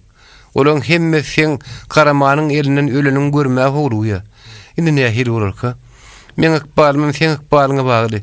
Hani agam Alişir Huda geler diýädiň. Olama ýok diýdi. Mälik oňa mähil berdi. Hudaý bizden bolsa ýokman geler. Hasan gelmeliginem o ikimizden gowy bilýändir. Ondan Hudaýyň şu güne getirenine şükür et. On gün mundan ýöň kellem sapyn bolsa ne derdik? Ne diýip bolsa Karaman peýelwan bilenem men hasabym. Onu erteri orta gaman çykal wakary bir uly başa gaýryga bolar. Orta ýolly sen helak bolayma diýdi. Ýeźler mäliň ýöz hakdary diýende monça boldy. Kakam ýürüýti tomoşa meýdanyna tagyt gurdurdy. Menim şoň ýanyna oturaryn. Sen başa gaý diýäniň näme? Sen öz derdiň özüň ýetki ahary. Karaman alsaň şoň özüm ýeterlik diýen ol. Karaman öldürünün bilen näme? Ajdar padşah maňa gyýdyny berermi? Men kakam şuň iň esas düşman. Ali Karaman öldürümden soň men oňa anhamen näme etseňiz ediberiň diýip boýnum sallap durur diýem. Men öňkeden ýalňyşymyň ýerinden ýökünüp ýetip bilemmi? Bir elim boşadyp yaragan berseler, gowy bermeseler ondan özüm ýara taparyn. Karamanyň beden datlarynyň hemmesini netip bolsa ertirdiler. Sen men şünem Hudaýy çağırsan çağır göre. Kakan aýt musulman bolsun. Bolmasa Ali'ni öldürüp arkaýyn ýaşaryn hep oýlanmasyn diýip mäli kyzyglany. Ýeźler Hudaýym mälik peýelwany kömek et diýip dilek edýän gülün. Mälik ýeňen soňama ýygynyň başa gaýly köp boljak. Asyl men Karamanyň diýinsem bolýar diýip ýygyny pikir etmändirin. Goý Hudaýjan ýygynym diýsin.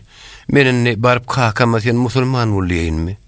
Kakam Ali'nin sonuna şahat bolup bir ýerde musulmanyň düşmany bolsa, Ali'nin ölümine tomoş etmäge çagyryp ýör. Birden menem onga musulman boldum diýsem näderki? Ýok. Bu wagt beýle eşitse menem fiilimez. Maňa diňe Hudaýy çagyryp oturmakdan başga ýaly ýok diýip oýa batdy. Birden bul mäligiň özüm eline kılıç alyp Ali'ni öldürjek diýip söýüşip durka. Hudaýjan saklap musulman bolma buyuran bolsa, goýol men kakama da buyursunlar diýip içinden dile getdi. Soňra ol mälige öýdündi. Men kakamyň ýanyna oturup, söýüşde sen ýeňjene gözüm ýetse, seniň ala däldiňi, Ali'nin indi geljekdigini oňa duýduraryn. Şeýdem kakam köşeşdirip, Muhammediň ýoluna çagyraryn. Sen bir gulagyň mende bolsan belki Hudaý meni kakamdan aýyrmasyn, men onuň dünýäde ýekegiýdi. Hani kimde de Hudaýyň öýü kömek etsin. Munun artık bir ýerde otursam, bilnämesenni poştaşmakçy boldy. Birden ol mäliň ýüzüne seredip, onuň arkaýynçylygyna haýran galdy. Ertisen diýeri galaryndan ölümün köpesi boly. Bizen agaryňa da däldi ýa-da maňa aýtman ýören ýene de bir syryň barmy? Sen gatky arkaýyn diýdi bolun. Mälik, senden hiç ýyl syrym ýok. Arkaýynlygym bir Hudaýa sığynýarym üçin. Senem arkaýyn bol. Men gaýgy bir iş bitirmez diýip, oň bile hoşamaý goşlaşdy. Ýöne garry serdara mähli goşun bilen Alişir Hudaýyň ýygynyň kogdy. Ýöne ol ýol ura hiç şerde gabatlaşman Medine şäherine baryp ýetdi. Barzala henüz al gelmändir. Muhammed Peygambere bolan ýagdaýlary aýdyp garryterdar, sizi habardar edeli. Ýolla Ali'nin ýygynyň ýetben bilmedik, näme maslahat bolsa, siziň bilen edi berilip geldik dedi. Muhammed Peygamber, "Ali şeýle Huda şu ýa ýertirdiler. O ýolla başga raýatlaryň ýagdaýlaryny görüp gaýdaýynyp, göni gaýdanýarlar. Hiç soğurukman hemmeti gowy diýip olar köşeşdirdi. Dessene de goşuna nahar çay bermek tapşyrdy. Ony ýançada Ali'nin gelenine habar berdiler. Garryterdar ala bolan wakan boluşy edip aýdyp berýär. Melik perwanyň suturunyna her näçe gynansa da men alydyryň diýip uruşanyna urşat boldy. Dessene de Garryterdaryň goşunynyň üstüne ýetirip "Nigdesin ajdar paşşaň raýaty" diýip at goýýar. Ýolda kerwenlerden ýolagçylardan soňra ýyda gelip görseler, bir kerwen maşy ajdar paşşaryň ýurdundan gelýändigini, ýene-de küwünden Karaman Pehlwanyň ýetir düşen musulmanyň alasynyň tutuluşynyň boljokdugyny şowhun bilen görüň berdi. Şol garpyşyň anyk wagtyny bilip, Melik Pehlwanyň Karaman uruşup başlan wagty. Toýda barasynyň goh galmagal bilen hiç kimiň ostamaýan purtady şolmagy makullaşyp, ýürüşlerini dowam ediberdiler. Ajdar paşşanyň ýurdunyň adamlarym daň atanyň tomaşa görmäge köşüň tomaşa meýdanyny ýygnany burudy. Birden musulmanlaryň alyp ýeňäýdi diýen göhüm bilen pehlwanlardyr goşun heni mereke ýygnan manka ýürüte bellänen ýerlerde goýuldy. Eger aly ýeňäýdi, çar tarapdan topulup ortadan çykarman öldürmek tapşyryldy. Her ýerden gelen mehmanlar öz hormatyna göre niýetlenen ýerlerde oturdular. Ajdar paşşa gaýdy bilen öz aýratyn bedenen paşşalyk kürsüne geçdi. Mereke şeýler kän göli. Ýyda duran adamlaryň görýäninden görmeýäni känni. Karaman Pehlwan burada uruş eşiklerini geýip, ortaky deşiginden ýoğurundan nazar geçiren äpet degirmen daşyny, daş töwereni bulaýlap, däl polhan olup durdy. Paşşa gaýdy bilen gelenini görüp, ol hatam göçüp, ýa ýetiregi ýaly agdyny köpürjükledip, "Getirin şu musulmanyň alasyny. Men onu dünýä iýilmedik ýaly deýin" diýip ol gowy diýäwrin. Ýürek edip garşyna çykmaga däl. Ol ýa katarda oturmagam hukukludy. Ne pelekediň aýlap duran daşy birden ýerlenip paýdy. Düşen ýerine abad sal goýjak däldi. Munuň bilen uruşjak adam näme hilkä diýip ümürdeş otur kalar. Ajdar paşşa "Getirin" diýip işare edende, serep duran adamlar ılgaşyp giden Ali'ni yatan jaýyna çykardylar. Gadamlaryny keltirek äder ýaly, aýagy ýogyndan zyrly. İkelem arasy bir garış şemeti aşygyrak edilip tynjyrlanyp, olam aýagyny nakdan zır bilen birikdirilen Melik Pehlwan öňüňde gylışdan aýdaly garawullar bilen mereken arasyna getirilýär. Eline kaýagyny nakdan zyry başga bir adama türäp ýakit diýsem gymylydyr ýaly. Ali hiç tat ýok ýaly töweregini park etmän orta çykanyny Karamany görüp hopup duran adamlar eşigi uruş eşigi bolmady, Karamanyň şakam dälbi. Beýle de adam murreken. Ödem bir ýaş oglan ýarlyşyp gaýran gardylar. O wagtam onu getiren adamlar aljyrap zordan tynjyr aýrýar görün Karamanyň topulýar. Aly şüýnem gürdi taýýarlap getirilen eken. Emma hiç kim ýadyna gürdi düşmän zordan gaçyp ýalar. Melik Pehlwan gürdiden habarsyz eken. Ol Karaman Pehlwana duştam armanym ýok diýip toýa garaşan ýaly garaşyp ýörnäňler. Karaman elindäki daş aýlap bat berip uranyny Melik Pehlwan o daş howada tutup bir silkýä görün Karamanyň herki degirmen daşlydan zyra berkilden sagelem omurdanyny gopgaýdy. Bahwaraty görüp adamlaryň bütün goşunyň husy başyndan düşýär.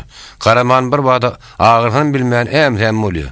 Emma Melik Pehlwan onun eli bilen goparyp alan daşyny ýeňillik bilen pyrlandyryp, garşydaşynyň demir sopbaş geýen depedine bat leňtirýär görün, onuň boýuny göwresine çümüp gidýär. Ali ýeňäýde häzir bolup üstüne çoluň diýilip goýran eskerler. Bu gudraty görüp ýaraglaryny taşlap gaçmakçy bolsalar, töwere gurşawalan adamlar gideri tapan oklar. Üstüne de aýyda duranlar näme bolýanyny görjek görüp ýoňumlaşýardylar. Melik Pehlwan daşyny aýlap tutmagy golöýlanyň üstünden iýinlerip ugrady görün. Tomaşa gelen mehmanlar aýten Karamanyň ursun tomaşaňam diýip uly baska garlardy, ýerperdiler. Melik Pehlwan Karamanyň depesine degirmen daşy iýinlerinden ýeşler kakadyna ortada uruşup duran musulmanyň alty däl. Ol hart paşşaň oğlu Melik Pehlwan diýerler görün. Ajdar paşşa Şu duran alı olmasa, alı ne ayılkaya deyip gözlerini tegeliyor. Onunla yejder, kalka İslam'ı kabul et. Yadır alam geliyor diyorlar. Ondan bizim köşkümüz başımıza yumururlar. Musulmansılığı kabul etsen gölün hiç saat etmeliler. Yunk padşahlığına da galarsın deyip deymen ki gaların içinde qoq kalmagal başlarına. Meğerlik pelwan karşılık görkezek bolyanam yok. Her kim gasıp tapmak göre başagay. Berdenim Alişir Hudanın koşun sağ taraftan topulup gasarı yer koyunok. Meğerlik pelwanın daşı barha ajdar padşah golülap geliye vurun. Ol seni pelakete beletti Allah saklamun niye. Yejderem ul qoq kalmagalın içinden meğerliğin adını tutup gıyırıyor. Üçüncü tapar gıygırını meğerlik pelwan öz adını tuluyanını eşitip yejderden başkan gıygırmazığını bilen son sakka durup padşahın oturan tarafına terediyor. Onu yansa yejder saklını vur diye. Meğerlik pelwan köşeşen adamdan qoqan bir alki parlaya. Ajdar padşah meğerlik pelwana men senin kudretini gördüm saklan. Näme şertin bolsa ayt, men kaýylly. Meğerlik pelwan, menki ýeke şert. Sen ýürekden musulman bolsaň saklanjak diýen ajdar padşah. Sen saklanyň bilen ýylyňa bir teret. Ýene bir ýeňiz bar. O halka garyp tüketsek. Bar onum sakly men kaýylynyň soň meğerlik pelwan ýylyň teret diýen ul gopun. Ol Hedret Aliýanyň ýetip geleni desine bilýär. Ýöňden ýejderle gepleşip bolan men agam saklaýyn. Bulan musulman boljakdygyny bolsa, bir adam aman garsa şonça gowy diýip, düldül bilen iki tarapy atşap ýörün, Alişir Huda saklanyp gıýgyrýar. Alişir meğerlik pelwan ýetip gelýär. Alişir Huda, "Ýer meğerlik pelwan, men sen halat edin diýip başaý bolup ýörün görün. Sen gaýtan men saklaýan näme hikayet diýse, meğerlik pelwan, ajdar padşah musulman boljak saklanyň diýär. Ajdar padşah uşagyny şerip boyunna atyp, padşahlyk kürsüsinden düşüp aýaly gıýdyk hem werirlerle durup, "Bilir musulmançylyk hemme halkymyz bilen kabul edýär. Ýöne men 3 tane haýyşym bar" diýär. Ali, haýyşyň diňdäli. Ajdar padşah, "Birincisi, menim köpüm geçip adym galypdyr. Şu wagt seni bilmezlikden İslam'a garşy geldim. Inne musulmançylygy kabul etsek. Ýöne şu ýigidin ady meýerlik bolsa, men adymym goşup oň adyny meýerlik ajdar diýip tutsaňyz. Ikinji şertim, men dünýäde ýeke gydymma. Gydym ýejderi şu ýigiden nikalap berseňiz. Üçüncü haýyşym, bulardan ogul perdent dünýäinde adyna Muhammed takyň. Men başga haýyşym ýok" diýär. Hedret Ali meýerlik pelwan diýär, ol men rady diýär. Şu pordotdan başlam onuň ady meýerlik ajdar pelwan diýip tutup başlanýar. Ajdar padşahdyr, onuň mihmanlary öz raýatynyňky ulus ýerlerle Aslam dini kabul edýär. Öňkü padşahlygyny galan ajdar padşah ýeri ýejder bilen meýerlik pelwanyň toýuny uludan tutýar. Meýerlik ajdar pelwanyň dünýäden gaýdyşy. Duşok owasynyň ilerisinde dağ eteginde baýrlyň içinde garpyzy öwliýa diýen bir öwliýa bar. Bir ýeriň beýleki ýerlerden öwliýa adyny alar ýal tapawutlan, ýani hiç ýürütgeçligim ýok. Ýöne rawayaty görä. Garpy daşy öwürlüp galypdyr diýilýär. Häzir daşy öwürlen garpyň şekli ýok boldy. Bu arada şeýle rawayat halk arasynda netile asyrdan asyra geçip gelýär. Alişir Huda dagyň içinde ýaşaýan adamlar İslam kabul etmegini ýa-da bir ýa musulman bolluk diýip şertleri kabul etselerem, aly gaýdan soň ýene öňkü düzgünler bilen ýaşap başlaýarlar. Gaýtam uruş turdup adar ýaman beripdirler. Şu başagaýlykda Alişir Huda kän wagtlap namaz okap bilmän gelipdir. Soňol meýerlik ajdaryň ýerinden habar berýär. Bu habar eşitip meýerlik ajdar dessene goşun jemläp ala kömege gelýär. Gelişine de başaga eden düşmanlaryň hemmerini tabin edýär. Alişir Hudaňa minnetdar bolup, duşogyň ilerisindäki beýik baýryň üstündäki keki ýerde müň rekaat namazyny, geçiren namazyny okuýar. Bir ýere şondan soň Hedar mescid diýip at galýar. Hedar sözi Arap pars diline müň diýmekdir. Bir ýerde adamlar kaza eden müň namazyny soň-soňdurma okapdyrlar. Hedret Ali meýerlik ajdaryň bu kömeginden wagt hoş bolup, inneha arkaýyn diýen zalp boljak diýip, häzirki garpy öwliýanyň ýerine, duşok çaýynyň gyragyna çadaryn dikýär. Ýerimişiň injir bitsäniň bol ýeri bolan goşunyna arkaýyn diýen zalyň, inni bir töwerekde düşman galmady diýip, hiç şeýle garagulym goýman ulhat berýär. Tekil baýryň üstünde çadır dikilen ýerde Alışyr Huda Melik Ajdar goşunnak eta din vekilim Molla Hoza baba goşun baştonlar Lenger baba Çilged baba dagy üýje otur kalar. Bulara bir ullu kan garpy getirip berýärler. Alışyr Huda bu garpy görüp oňot garpy eken. Han ýaryň diýenden urusuzdan biri gelip demine yetişmeýän kän goşunyň yetip gelýänini habar berýär. Alış onda da ýaryň garpy. Indi näme çekinýäňiz? Mäligim var, ne gamym var. Olaň müňüsine bir mälig ajdaryň we taý bolar diýip küpür gepli. Oturunyň bary Hazret Ali arkayn bolup garpydan bir dilim kesip almak şuuranyna çar tarapdan ul goýup bolup duşman ökülýär. Hiç tatdan habarsyz ýatan goşunam ul baska galýar. Alışyr Huda Melik Ajdar Hoza baba, Çilged baba, goşun terkedeleri desine atlanyp her bir tarapa at goýarlar. Emma ýem geçdi. Olara öz goşunlaryny toplamak, tertip düzün getirmek ören kıyınny. Melik Ajdar baran ýerine duşman goşunlaryny para edip, şeýle ortaga goşýar, hoşuna geldin. Ýöne şo diýen bolmadyk sögüşdi. Oň atam ödüm agyr ýaralanýar. Bu uruş musulman goşun üçin juda agyr düşýär. Duşman goşunlary agyr soňuny ýeňse berip başlaýarym bolun. Bu wagtda şenni çydan Melik Ajdar perwanyň hal teňleşýär. Ol yaradar atyň üstünde nireg diýenden bilmän, jeň meýdanynyň günorta gününe gorny atdan ýykylýar. Uruş gutoranyň Alışyr Huda Melik Ajdar perwanyny gözleýär.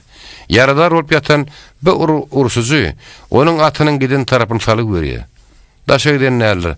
Ödem atam yaraly diýse, Alışyr Huda ýeke çykyp giden atyň eýdi bilen atyň ýüzüni salýar. Ol salajan bolup ýatan Melik Ajdar perwanyň kellerini aldyryp, ýüzüni ýuwup suw berende Melik Ajdar sarrak özüne girip alyny tanaýar. Peýgamberimize salam aýtdy. Diýbem amaradan tapşyrýar. Biýitgi ähli musulman üçin hem agyr diýýär bolun, Alışyr Huda üçin biýitgi has agyr uruw bolýar. Hoza baba da bu uruşda agyr ýaralanyp, Kelet dağının diýibindäki Duşok çaýynyň ýanynaky dağyň ulu zaýrygyna girip şo ýerde ölýär. Lenger baba hem häzirki ýarty depäniň 500 metr ýar gün ortasyna jan berýär. Çilged baba da Duşok çaýynyň boýuny Çarday galasynyň ilerisinde ýokluyor. Bir dilim alynan garpy şoporda taşy urly. Ondan biri garpyly öwliýa diýip at galypdyr. Bu öwliýa pesperliň öwliýasy diýilýär. Te Alışyr Huda garpy diýip otur kara duşman gelýär diýenlerine odala Hudaý. Mäligim var ne gamym var diýmän ýerine. Mäligim var ne gamym var diýip Hudaýdan daş düşüpdir. Taňry eger netiýeň çekip saňa Allahyň şiir bolmak meselesi pesperli bolmaly. Ul geplemellerlip adamlara göz görkezipdir diýip halk arasyndaky rywayatda aýdylýar. Alışyr Huda netiýesi çekip jan beren ýerine Melik Ajdar pelwan depin edip Muhammed peýgamberiň ýanyna urýar. Muhammed peýgamber daşyna sahabalaryny üýşürip gürrüňler oturka. Hazreti Ali barıp din sünnleriniň en ulularynyň biri Melik Ajdary aldyrdım diýse, ähli oturan adamlar hapa bolýarlar. Şeýde oturkara birden Muhammed peýgamberiň ýüzi ýagtyryp gelýär. Muny gören sahabalaryň biri peýgambere ýüzlenip, "Näme beýle gamyň oturkaňyz birden ýüzüňiz ýagtyrly" diýär. Oňa ol Melik Ajdar pelwanyň ýeke bir dünýä pelwany bolman, iki dünýäniň pelwanlygy maňa ýanurly. Sonra etmä waran mümkün nekiri eli gördüli kowlap barýanyny gördüm diýär. Şonda peýgamber Melik Ajdar pelwanyň diňe diýeri gelip ýörke, diniň ulutunu bolman, dünýäden gaýdandan soňam adamlaryň aňyna taýsy mertebesi bolup, halkyň ulu ziyaretkana gonumlaşdy bolsun diýip dua edýär. Şeýdem peýgamber dogaty bilen häzirki Duşok obasynyň günorta tarapynda Melik Ajdar pelwan gonumlaş bolup galýar.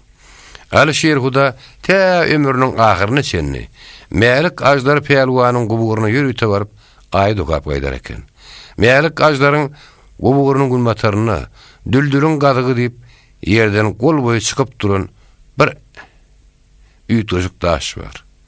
Garpyly ulyanyň günortasyna Duşok çaýynyň gapdalyna düldürüň ahyry diýip daşdan aýman sedelini ýeremma.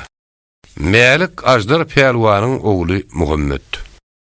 Melik Ajdar dünýäden gaýdanna Ajdar padşanyň haýyşy boýunça peýgamberiň ady daklan Muhammed 7-8 ýaşyndaky oglan ekeni.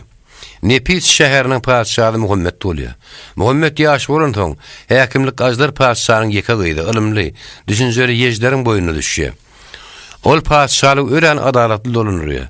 İlgün bol elinlikde, agyr birlikde atuda ömür sürýär. Edet alydyr ogullary Hasan Hüseýinem. Ýejderle Muhammedden elmadama habar tutup durýarlar. Şeýdip Muhammed şora was padşalykda ýaşap, ýigit çykýar. Muhammed kaqaty ýalda ýogulmady. Hemme tarapdan deň duşlaryny temdelli. Ezetem ýuwaş-ýuwaşdan padşalygyň ýüküni oň üstüne ýükläp şalygy taýýarlaýar. Bir gün ýakyn adamlar bilen awuşkardan elýär. Ol bir gyýda göz düşüp oňa aşyk bolýar. Muhammed bir ýagdy ejetine aýdýar. Ejder salyk berilýän gyýdyň kimin gyýdygyny sorap iýdemegi ynamdar adamlara tapşyrýar. Iýbelen adamlar bu gyýdyň baý Jehüdin gyýdygyny bilýärler. Ejderem Muhammed ýanyna çagyryp, gyýdyň Jehüd gyýdygyny aýdyp, başga dinäki gyýdy alsak nähili bolar? Ondan baý Jehüdden musulman padşalykda oturup, şu wagta şen islamy kabul etmedik bolsa, bir sebäbim bardyr diýär. Muhammed ejedine şu görýän adamlaryň hemmesi diýen ýaly soň islamy kabul eden. Menem o gyýdy alsam musulmançylygy kabul eder. Padşalykda bir musulman köp bolar. Munyňa bahana däl. Men şo gyýdy aljak diýip ýer dep duransoň ýejder.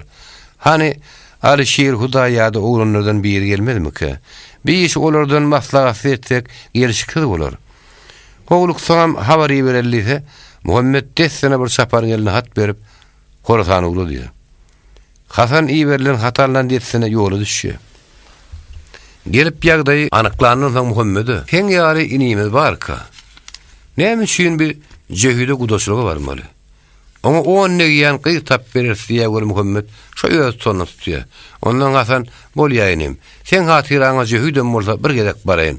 Hani näme diýerek diýip padşalykda ýürüt saklanýan sypaýlary bir Jehüdüň öýüne berýär. Jehüd olara şu şertler goýýar. Gyýdymda galyň hökmünde 1000 tylla getirin. Sizin öýüňizde toý bolmaka, bizde ilki ýigit bilen gyýda bir ýerde oturup toý etjek. Gyýdymyz toýdan soň öýsligine görä sizin diniňizi kabul etsin. Bu şertler sypaýladan eşden Hasan 1000 tylla bir ýerde padşa bolup oturup kime gudaşlyga barsaňam diýler. Ýöne heni nikah gyýylmaka gyýdyň öýüne oglan bilen gyýdy bile oturup musulman adam toý edip bilmez. Bir şerti biz ýerine ýetirip bilmez. Üçüncü şertem kabul. Biz adar bermän oturan adamlaryň hiç birini zorlap musulman edemok diýär. Ol Muhammed'e öýlenip bir şertler bilen Jehüdin gyýdyny alyp bolmazokdygyny duýdurýar. Onda Muhammed onuň şertleriniň hiç gaýdam gerek däl. Barıp alyp gaýdamda näme diýeni Hasan? Sen bir asly adamyň. Meýalik Ajdar peýlwanyň ogly. Ondan musulmançylykda närazy edip gyýdy alyp bolmaýar diýär. Ýerinem hanten howrukmy? Bir ýerde melike diýen gyýdy bar. Kaka durmuşa çykarjak diýdi. Hiç kime göwünetini okmuş. O gyýdy hepde de bir gedek berk saklawly jaýda gadal pul töläp baranlara ýüzüni görkezýärmiş. Oňa bar ýandan sağın tajagy ýok diýerler. Sen aranyňa görä şoň ýaly maşgalal. Ýör şonu görmäge gideli.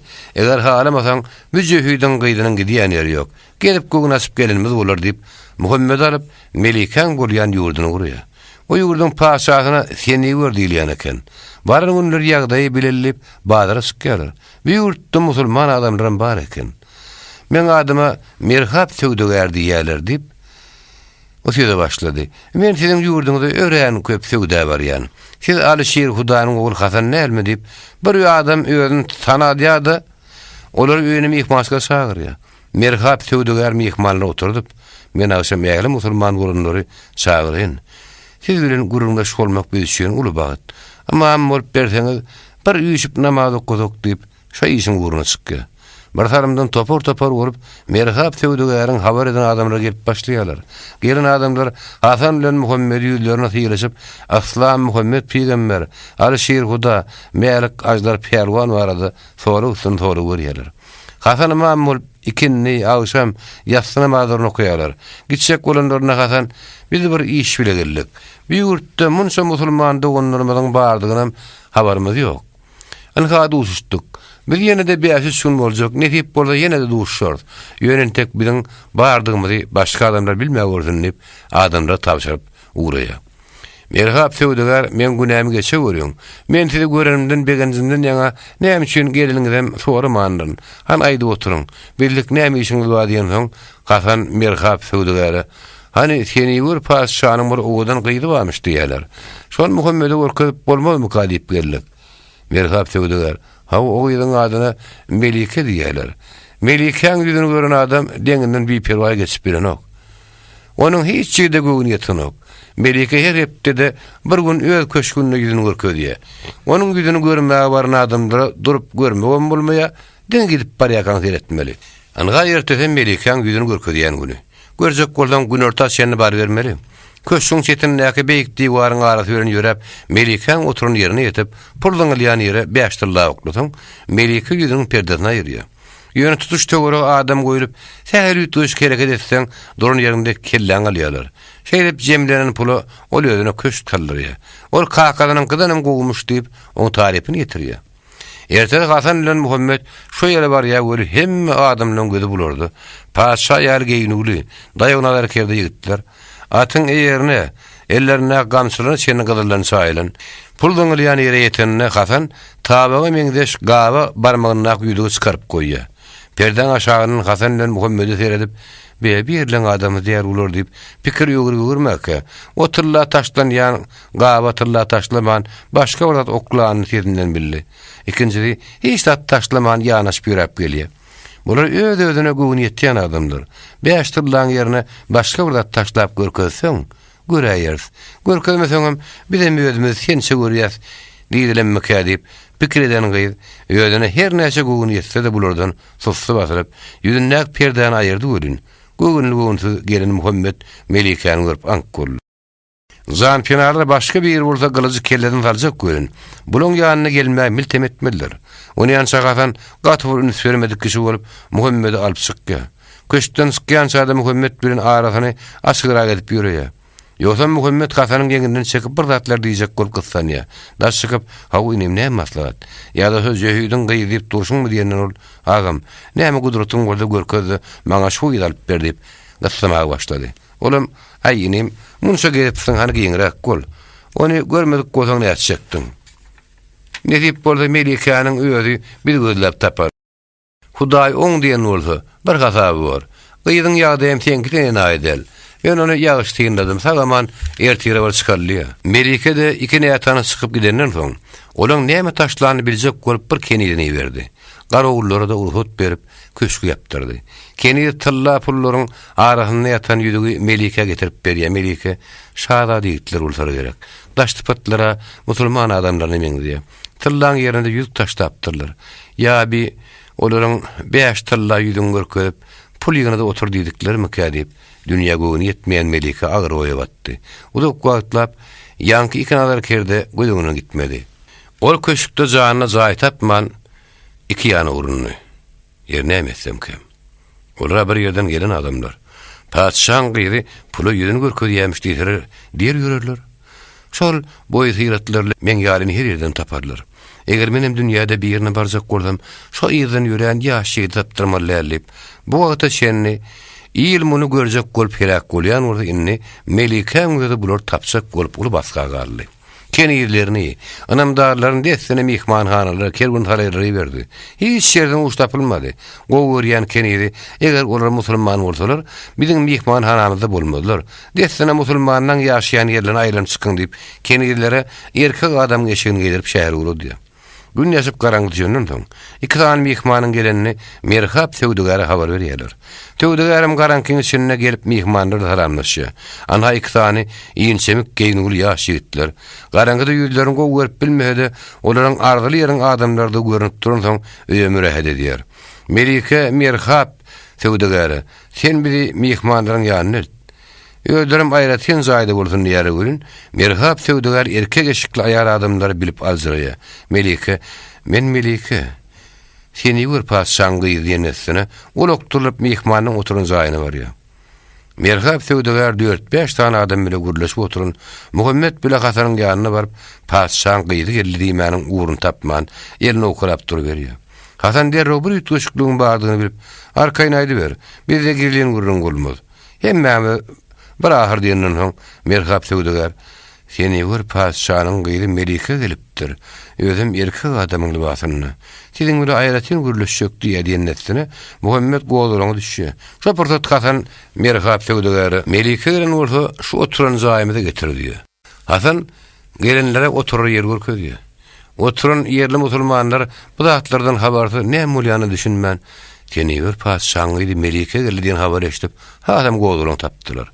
Diýär melikeň bir agyz söz üçin gynnany taşlanjagyna olaň gözler ýetikdi. Hasan olary arkaýyn gurun diýen maňyda şarat etdi. Biziň bir-birimizden gizlen sarymyz ýok. Habaryňyzy arkaýyn aýdyryň diýenden soň melike de gözüni dürtäp, men seni bir padşanyň gyly melike, ýanymda hem kenidim. Siz barıp gaýdanyňyz bäri ýerkim ýerimden gidip näme diýenim bilenmok. O Muhammed tarap etdi. Men şu ýigidi düşünýän geldim. Siziň musulmanlygyňyzy görün desime bildim. Näme şertiňiz bolsa men razy. Ýöne meni şu ýerden ýydyma gaýtarmaň diýdi görün. Zaýdy oturan adamlar bütün eşitip, musulman bolanlaryna ýene öz ýanlarynyň Hudaýa şükür etdiler. Hak ýoluň öňünde hemme adam ýeniň deňdigini görüp, dogry ýola düşenlerini begendiler. Göýekdäki dilek ýerde gowşan Muhammed bolsa, agasynyň bir işler gurnaýyşyny görüp haýran galdy. Melikany ünsüdiňden Hasan bizim musulmanlygymyzy bilenin gowzat. Ine Muhammeden bir üteti görmäge gelipdi. Ýöňiňiz halap gelen bolsaňyz oňa ýeter zat ýok. Ýöne Muhammede durmuşa çykjak bolsaň, musulmançylygy kabul etmeli bolarsyň. Ateniňe razy etmegen biziň borjumyz. Biz sen kakyň ýanyna barjak. Ýöne biziň däwimizde sen nikah gylýança bir-biriňiz bilen bir ýerde oturup gepleşen bilmersiňiz diýe. Melike Hasana, men gyz halyma, giýjäň şini erkek libasyny giýip, siz gözläp ýörmegiň iň esas sebäbim Mahmud Sultan. Kakamdan başga 3 padşalyk Mahmud Sultana garaşdy bolupdyr.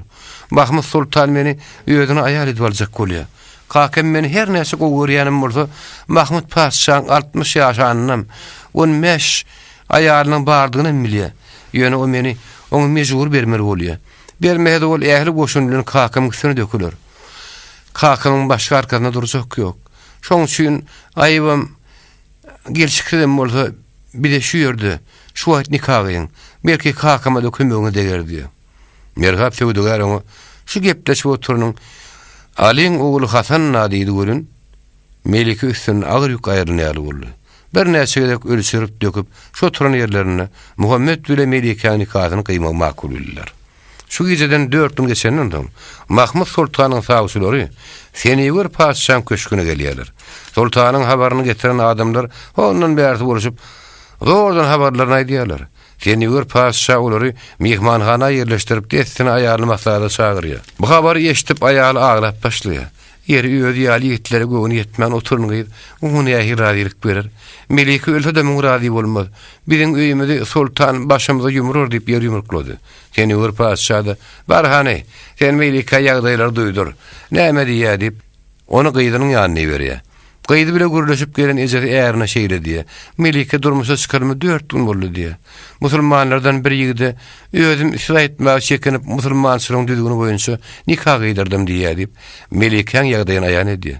Seni bir padşa Mahmud Sultana aýallygy berenimden näme bolsa göre berersiz.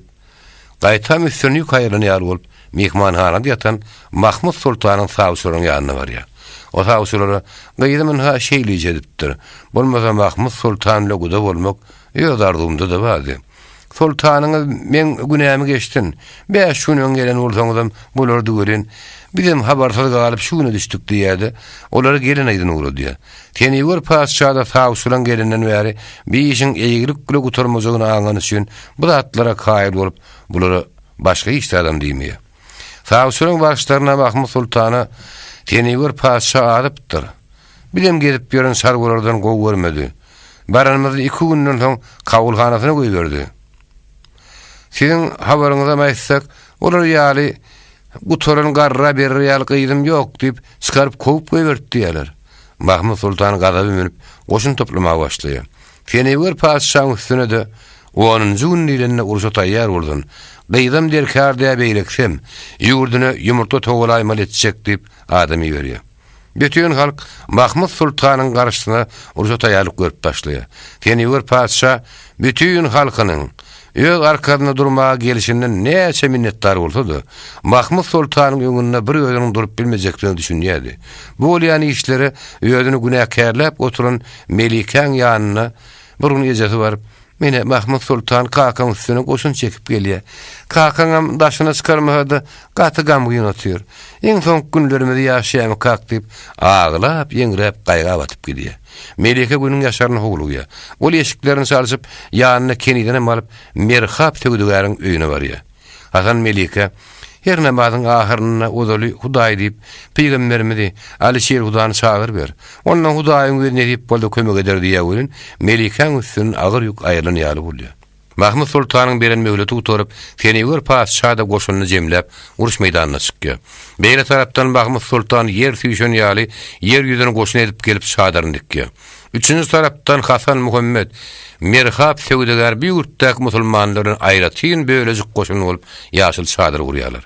Tenýür padşah olarlar hem Mahmud Sultanyň goşunyny görüp näderini bilmän nurka ýaşyl şadyr görüp kim bulary çagyrdyka. Mahmud Sultanyň düşmany musulmanlar diýende Melike, bular dogrudan musulmanlar. Olar başyna men täpli şeýle iş düşdi diýsem, biz başga dinle adamlaryň uruşyna gatnaşamdyk. Ýöne sen üçin bir kömek edeli. Ýöne kakam ýödünen bilen musulman bolsa, gowy diýdiler diýär boly Tenýür padşah. Wah men ýöňüm Mahmud Sultanyň gorkymy islam kabul etmedim. Aýdan boldan şo wagda musulmançylygy kabul ederdim diýär. Onunla Melike hiç kime görkezmeyen ýany bile getiren ýaşyl matasyny kakaryny görkezip, Mahmud Sultanyňa inni bir ýok etmekden başga hyýaly ýok. Musulmanlarym halas gärmi. Islamy kabul etseňem ýürekden bolsa, çadyryň deperindäki baýdagyny aýryp, şu ýaşyl matany goýulýandan Tenýür padşah diýesine parlap duran baýdagy düşürip ýaşyl matany daňdyrýar. Mahmud Sultan bu alamaty görüp dergadap bolýar. Çadırlaryň ikisinden başlaryny ýumurun. Ýeki adam ýetir almaň. Baryny kılıçdan geçiriň diýip gaýgyrýar boly. Oňa raýdaş bolup gelen 3 padşah Mahmud Sultanyň goşuny bilen 4 bölek bolup hüjüme başlaýarlar. Garşysynda duran goşunam bütün halk bolup çyksalarym, bularyň üçden birisi-de ýokdy. Tenýür padşahynyň şadyry baýryň belenti ýerindedi. Hasan bilen Muhammediň şadyrym Gapdullah belentlikdedi. Öýlerine garşy tüýüşip gaýdan goşunyň bir ýerden aňyrty bärdi görünip durdy. Mahmud Sultanyň goşunam, olaň baş tonlarym Tenýür padşahynyň öýlerine garşy durup bilmejegini dolgu ýetirýärdiler. Mahmud Sultanyň ýaşyl baýda görüp, gahar galap ýetjek derejene ýetenden soň iki padşahlyk ortadan beýleklerem Gapdalyň okgyny hüjüme geçdiler. Birden Tenýür padşah Mahmud Sultanyň goşunynyň üstaşyr galýan tozany görüp, ýürit saklanýan gözü ýitilerine "Teredin, bulaň ýerinden gelýänler kim?" diýdi. Olaň baýdaklary ýaşyl diýen sözleri Melike eşitdi. O duran ýerinden çök düşüp ağlap başlady. Tenýür padşah gyzyna "Näme ağlaýasyň?" diýdi ol. "Maňa her namazyň ýerinden uzaly Hudaý, soňra Alişer Hudaý bile kömek ýetişdirin" diýip diýdiler. Anha diýişler ýaly kömek ýetişdi. "Inni ölsem armanym ýok. Musulmançylygyň ýeketäk dogry ýollugyny öňüm bilýärdim. Inna hatam gözüm ýetirdim" diýip Melike şatlanypdyr. Tenýür padşah Alişer Hudaýyň dawaratyny eşitýärdi. Ýörüte gelenden soň inni Mahmud Sultanyň özüne hiç tadat bilmejegini bilip, duruşy bilen gahar gadap bolup duran goşunyny, ýyzyn görnýän goşun bile kömege gelýän musulmanlar. Alişer Hudaý bile kömege gelýär. Ýeňiş birlik, çoğuň düşmanyň üstüne diýip buyruk berýär. Mahmud Sultanyň goşunam bular Hasan gaçyp başlar karyp, aýyrlarynyň habarsyz gaýtam gönüslerini okturup gaýdan goşuny görüp geň galýarlar. Tenýür padşahynyň goşuny bilen ýöňü birikmäke Alişer Hudaý bilen aýyrlyny ýetip gyryp başlaýar. Aýratyn bellären goşuny goragy duran goşuny külpeýek edip, Mahmud Sultanyň kellesini alyp oň çadyryny ýumurýarlar. Aýyryna ser saran goşun ýol başlarynyň biri muny görüp öz gözüne ananmyjak bolýar. Ol ýerine görülse ýetip gelen goşun öýdörüňden kän eken. Öňünden Tenýür padşah Hasan bilen Muhammediň goşuny ýetip gelýär. Ol alagy ýekil gedip gaçmakçy bolýar. Bunu gören goşun ulu baska galya. Eýerlerinden ne baydak wa ne sadır. Iki tarapdan gabap garşylyk görkezleri gılıçdyny geçirip durlar. Yaraglaryny taşlap tow edip üýüşüp oturunlarda hiç tat diýenok. Ene şeýdibim bir salymyň içinde. Uruşyň paly çözülüp duruberipdir. Teniwer paşanyň goşundan bir adamym ölmän, ýeňiş bir uruş tamamlanıpdyr. Mahmud Sultan öldürilenden soň ornuny Teniwer paşa berildi. Uruşman boyun egen goşunlaryň hemmeti musulmançylyk kabul edildi. Hazrat Ali'dir Hasan Teniwer paşanyň ýurduny Muhammed bilen Melikan toyun tutýar. Bu toy bütün halk golup toýlanýar. Hazrat Ali bilen Melik ajlaryň. Oğul Kadir Resul yarany boldy. Hazrat Ali bilen Melik ajlaryň yer ýüzi gahyryndan lerdany geldi. Hazrat Ali bilen Melik ajlaryň. Çağırır Allah'ın teher gelenine, niçik gollu Kerbelanyň çölünne, nice adam dine girdi golundan Hazrat Ali bilen Melik ajlaryň. Mewz alyp din uğruna gününden, jogap alyp Muhammediň dilinden, 100 000 kapyr çyka bilmediňinden Hazrat Ali bilen Melik ajlaryň. Umyt aýdar, hakdyr aýdanmaň bary. Ikidem din üçin Allah'nyň şiiri, cennetdedir jaý abaddyr töri Hazrat Ali bilen Melik ajlaryň. Siz soňy watanymyz garaşdygyny alyp, halkymyza öz dini däpdi surlaryny gaýtaryp bermek bilen Melik ajlar peýlwanyň hormatyny bina edilen imaratlar, onuň ruhuny tirtegine galdyrmak üçin şeklini dämet bir ýere gelip gören her bir adamy hayrana galdyrýar.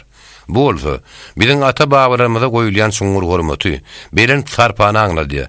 Ine şol haýyr sowaby işlerini alyp barýan adamlaryň käbiri barada kelamagy Melik ajlar peýlwanyň ömür beýany baradaky ýazgynyň ýygyny goşmak makul bildik.